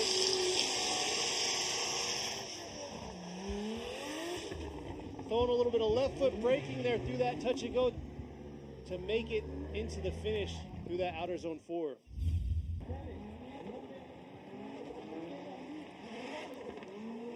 さあ全体的に角度的にはなかなかだったんですがラインがちょっと外まで行けてない部分もありました。 There's an area where he was not able to bring his car all the way to the outside zones. Angle wise fairly nice at outside zone 1, 2, and 3, but right here a little away from the touch and go, throws more angle to do a switchback and cleans up his run at the end of the track. Now let's see if that's going to be good enough to put him in the top 16. 67. さあ今の走行67ポイントギリギリなのか、今予選突破するスコア、僕らも全く分かっていません。何点が、ボーダーラインなのかも分かりません。I am not sure what the borderline is. He might be right on the bubble. We're going to have to just see. There's 3 more drivers that are here that has not gotten the score. And there are there's maybe 2 drivers that are lower than a 67 as well. So let's go ahead and check out next driver, driver number 219, 杉田秀彦, worker. さあこちら振り出して角度がついていく。 Here he is coming through outer zone 2, missing outer zone 2 there. He's sitting on an incomplete currently, running back around outer zone 3. ちょっと角度つきすぎた。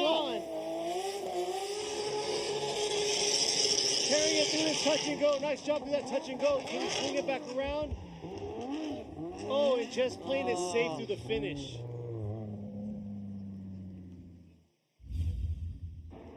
さあ今のはちょっと、スコアは入るんですが角度はまずまず、といったところ。しかしですね、その他のエリアラインがちょっとアウトまでいけてない部分もありますし、このタッチ&ゴースピンからの、なんとか持っていったような、走りなので、そこがスタイルの得点どのぐらい、影響していくのか分かりませんが、杉田選手の71ポイントです。That's a 71. Oh man, is that going to be enough?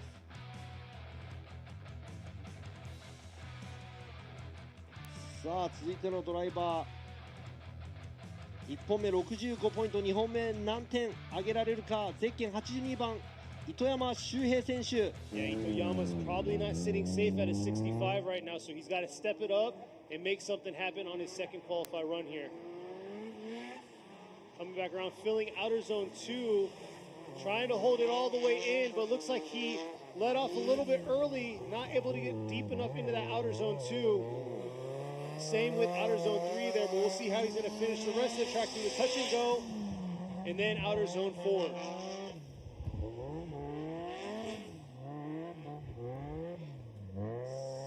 さあ今の糸山選手、全体的に浅めな走り、そしてラインもちょっと、アウトゾーン2とかもですね出ていない感じがしますが、 looks like he's missing a lot of the outside zones and also not able to throw so much angle, shallow pretty much all the run, makes it into the touch and go. Doesn't look like he's as deep at the last outside zone as well. So let's go ahead and see what his score is. 67.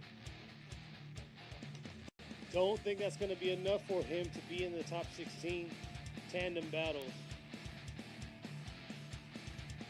さあベスト16に残る、得点が何点必要なのか僕らにも分かりませんが、続いてのドライバーは1本目68ポイントを取っています。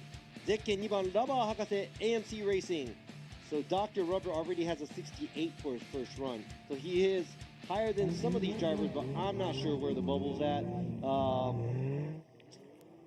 He's going to have to step it up here. Let's see how Dr. Rubber's going to do. He did a pretty good job on his first qualify run, but there's a lot he has to fix to increase that 68-point first qualify run.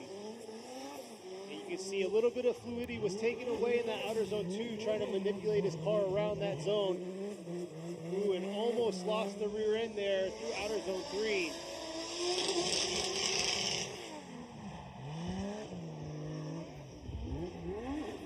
Not a bad finish there. Just got a little close at the end there.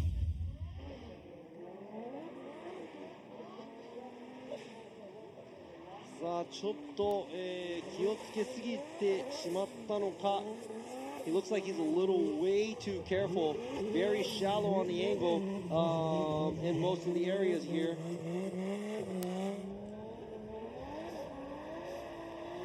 And I would have to say he does have a score already. I'm not sure if that's going to top the score or not. Let's go ahead and see what the other judges have to say. 70. さあ2本目70ポイントです。2ポイント上げてきました。 2-point increase from his 68. さあ続いてのドライバーはゼッケン43番現在、予選のポイントトップのヨザ・ハリー選手、Harry's Auto with Big Kid Blocks Japan。1本目85ポイント。See how Yoza's going to do 85 currently for his first qualify run. Oh, huge entry through outer zone 1, getting right back on it, but unable to save himself through outer zone 2. 今のは、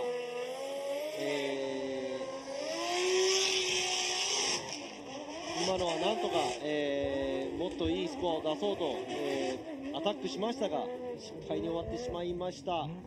That's an incomplete for Yoza's second run. I'm pretty sure he wanted to get a higher score for his, even though he's leading the qualify right now, he was going for it, and I give him that. But a great job on his first run with an 85.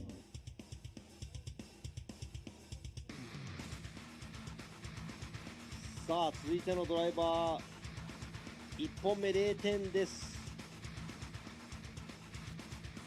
こちらゼッケン16番の渡辺浩太選手 AXYMR Racing with props. We'll see how Watanabe's going to do sitting on an incomplete currently. Leaving the chicane now, approaching the 3-2-1. Looks like he's taking a real aggressive push out of zone 1. Filling that zone, but not able to get all the way out to outer zone 2 here. Not too bad through outer zone 3. He has to make up for it here through the touch and go.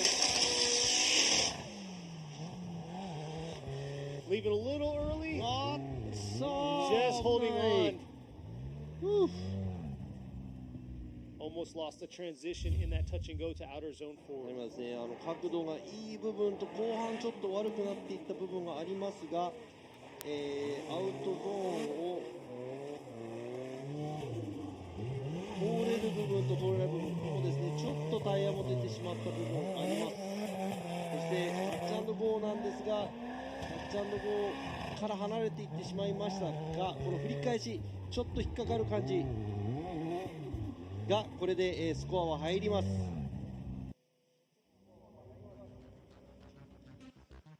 さあこちら渡辺浩太選手の2本目、1本目0点、2本目なんとかスコア。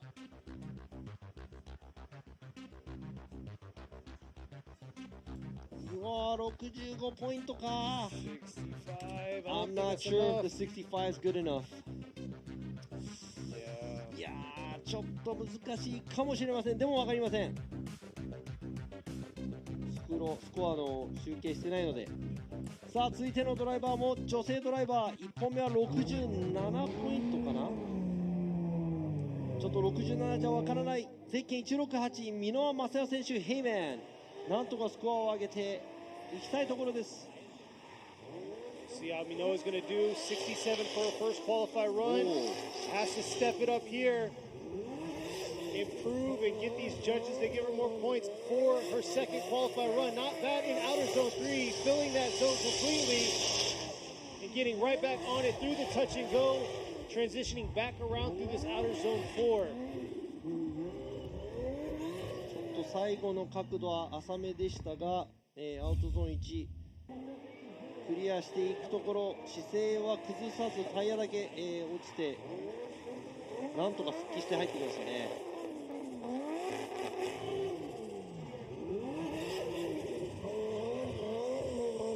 さあ1本目が67ポイントなのでね、これでどのぐらいスコアが落ちるのか伸びるのか同じなのか全く分かりません。そして今ベスト16に入るためのスコアが何点必要なのか。おお、77、なんと77ポイント。70点台だとセーフかな。 I think you're safe in the 70s. I think she is, and that's a 10-point increase from her first qualify run. 1本目からなんと10ポイントも、上げてきました箕輪選手。さあ続いて前回、FDJ2 での、予選1番だったこのゼッケン840山下和孝選手、カズパワー Wackos with Cave Factory 1本目72ポイント。Oh, too much right there. Had a 72 on his first qualifier run, and ちょっと突っ込みすぎちゃったかな。 laid it all on the line.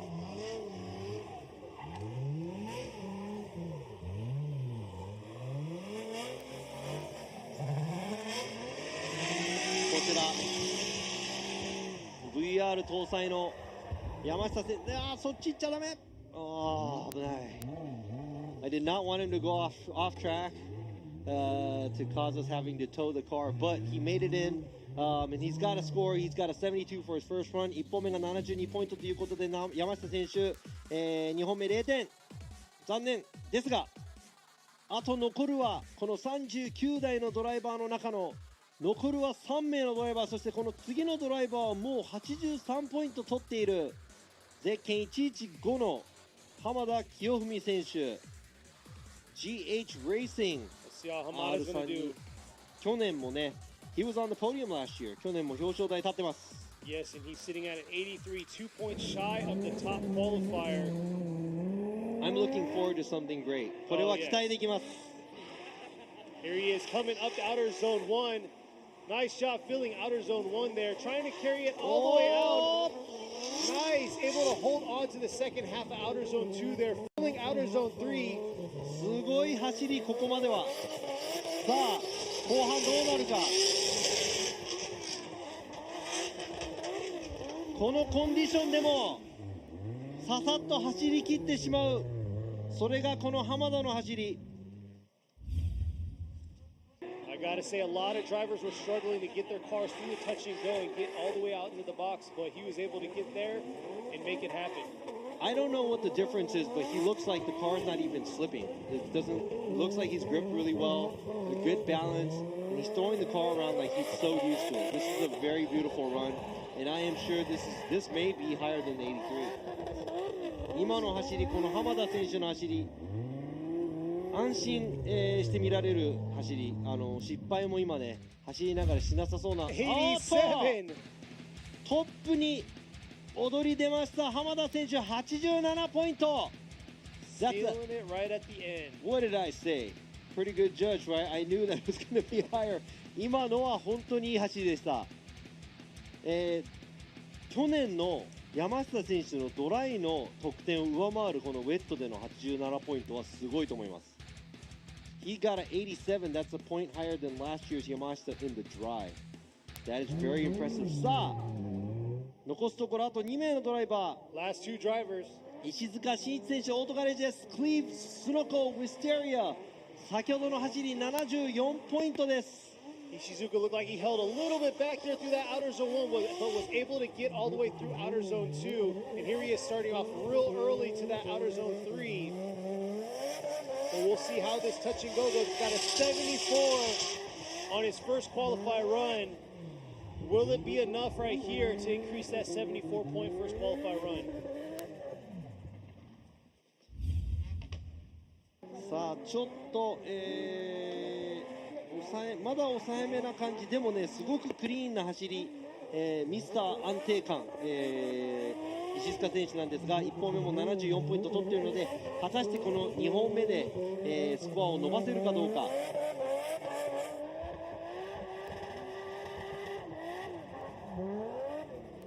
こちらね、角度のつけ方もちょっとやっぱね、このウェットの路面だと多い場所少ない場所ありますが、74ポイントから77ポイントに上げてきました。It's a 77 by Ishizuka. 3 more points from his first run. A good job. Now we're at the last driver. さあ、この予選最後のドライバーです。去年の FDJ で大活躍したジャマケン選手、今年から FDJ2 に、フル参戦。そしてこの1本目を落としているカーナンバー888ジャマケン選手、ラウダダカンパニー with freestyle 2本目。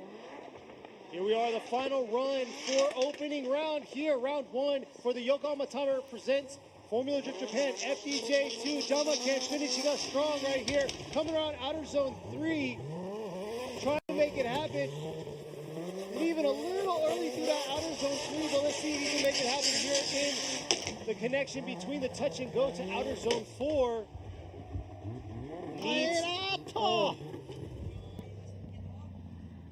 Had an incomplete on his first qualifier run, so we'll see what the judges are going to give him here. さあここフィニッシュ間際のちょっと邪魔犬選手見なきゃいけないんですが、ここちょっと、長く待っていますが車が安定するのを待っている感じ、そして、ちょっと V ラインみたいな感じでアウトゾーン3入っていきました。そしてこちら、タッチ&ゴーもまあまあ深いところに行きました。そしてこの振り返したところ、ここで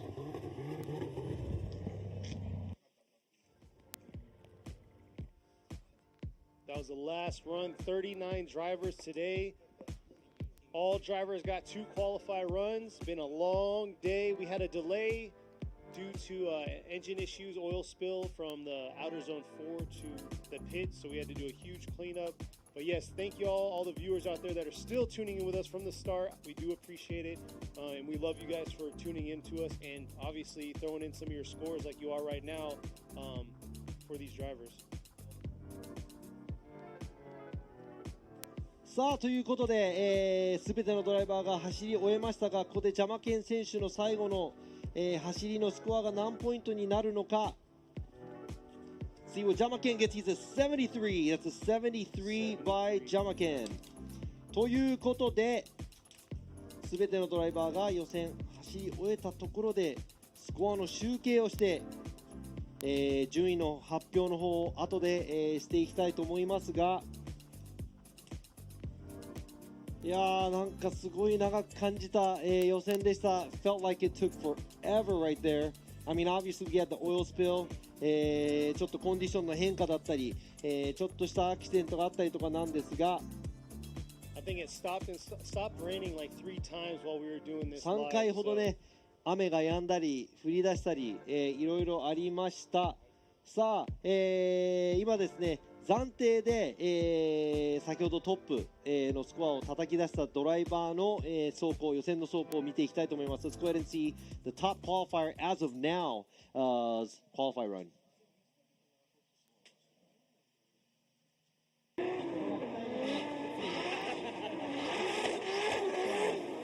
ちら浜田選手の車、あら。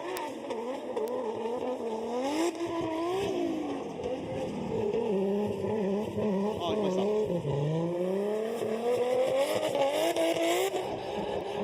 この路面コンディションでこのコースで文句なしという、走り、だと思いますが、ちょっとですねもう一度最初から、見ていこうと思いますが、こちら浜田選手一回止まってます。さあスタート。浜田選手のこれが2本目ですね。87ポイントの予選。That's an 87 point run by Hamada right here. Very smooth, clean initiation. Nice transition right here, right to where he wants to go. Not as much angle as he should be, but very clean and enough. And right here, a very smooth, clean line going to the touch and go. And the transition after this, not all the way out to the outside zone, but he is there enough. 今ですね、走り。まあキーとなるアウトゾーン3から、タッチ&ゴーまで行くところのラインもですね、すごく綺麗に浜田選手、まとめていった感じがしますが、こちらまた雨が降り始めました。今日はですねちょっと長めの皆さんねお待たせして申し訳なかったんですが、ちょっとコース、綺麗にしたりとか We had to clean up the track. Sorry about that. A lot of delay. 皆さんにねお待たせしてしまいましたが、このコンディションで、まあ、去年の岡山12台しか予選通ってませんが、今回もう多分20台以上はスコアを取れているので、このコンディションでもスコアがちゃんと取れているというこの、なんていうんですかね、実力をめきめきとつけていっているのかなと、ドライバーの皆さん思いますが、Looking at last year's Okayama, only 12 cars qualified out of 26 in the rain condition. This bad condition, I was expecting something similar to that, but it looks like they have more than 20 cars that made a score, which is great. さあ、今村ジャッジ、今日の感想をちょっと。まあやっぱこう J2 の選手のね上位陣の得点の取り方っていうところが非常に参考になったんではないかなと思います。まあこのね同じ状況、また同じタイヤでのね走らせ方となるとやっぱりこうドライバーの差っていうのが出たんで、まあそういうところはねこう、まあ、予選でちょっと得点の入らなかった人っていうのはまた次につなげてほしいなっていうふうに思います。looking at the J2 drivers, he said, there are drivers that they differentiated. There was more drivers that were, skillful. There's a lot of drivers that didn't make it. Hopefully, the drivers that didn't make it could see the skills and how they use the tires, because they're on the same tires, and how the higher qualifiers did today, and hopefully they can bring it to whatever they have for next round and make use of it. ということで、深田ジャッジ、今回、J2 の方どうでしょう。日本走ってその2本とも失敗されてるドライバーの方が多いんですけど、同じような失敗の仕方をされてる方が多いんですよ。だからね、1本走った後に、ちょっとその作戦を変えるじゃないですけども、そんな風にしたらちょっと点数が取れたんじゃないかなっていう風には見えました。それよりなんで2本目走らなかったの方がね、気になりますよね。ちょっとそれはまた深田選手の、そうなんですけど、それの情報も欲しいんですけど、なんでかなって気になっちゃって。そうですよね。Fukada brought up, 2 runs. There were a couple of drivers that got zeroed out and then completed on 2 runs, and he said it looks like they're making similar mistakes on both runs. They have to learn how to change things up, because if they're making a mistake once, they're going to do it again. They should be able to change things up to make that not happen. Hopefully that'll be something they can look forward to doing in the future. ということでですね、明日の、トライということで今日と全然多分違う感じになりますが、明日10時半から FDJ3 の配信、4台しかいなかったので準決勝からのスタート、そして13時50分から FDJ2 の、トップ16のセレモニーを配信していきたいと思います。We're going to start the FDJ3 live stream from 10:30. We only have 4 drivers, so we're going to start at semifinals. And the FDJ2, we're going to start at 13:50. This is Japan time. Top 16 opening ceremony is going to start, so don't miss it. Make sure you're back here. And I'm sorry I just said it. That's all Japan, the Pacific time, or whatever it's There's called. There's a schedule out on the Formula Drift Japan Instagram. Also a driver's listing. So if you want a driver's listing, check that out. They post it for every event. Go check out their Instagram, and they have all the information for you. Be sunny tomorrow. 明日は晴れを祈って皆さん、明日またお会いしましょう。ジャッジの皆さんもありがとうございました。そしてケニーもお疲れ様でした。Thank you guys for watching. 見ている皆さんありがとうございました。See you guys tomorrow. また明日。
Ultimate lubricant. Mortis. What's up, guys? It's Fredo Gaspo, and I use RSR suspension on all my drift cars. I love RSR. Iyo RSR Ichiban.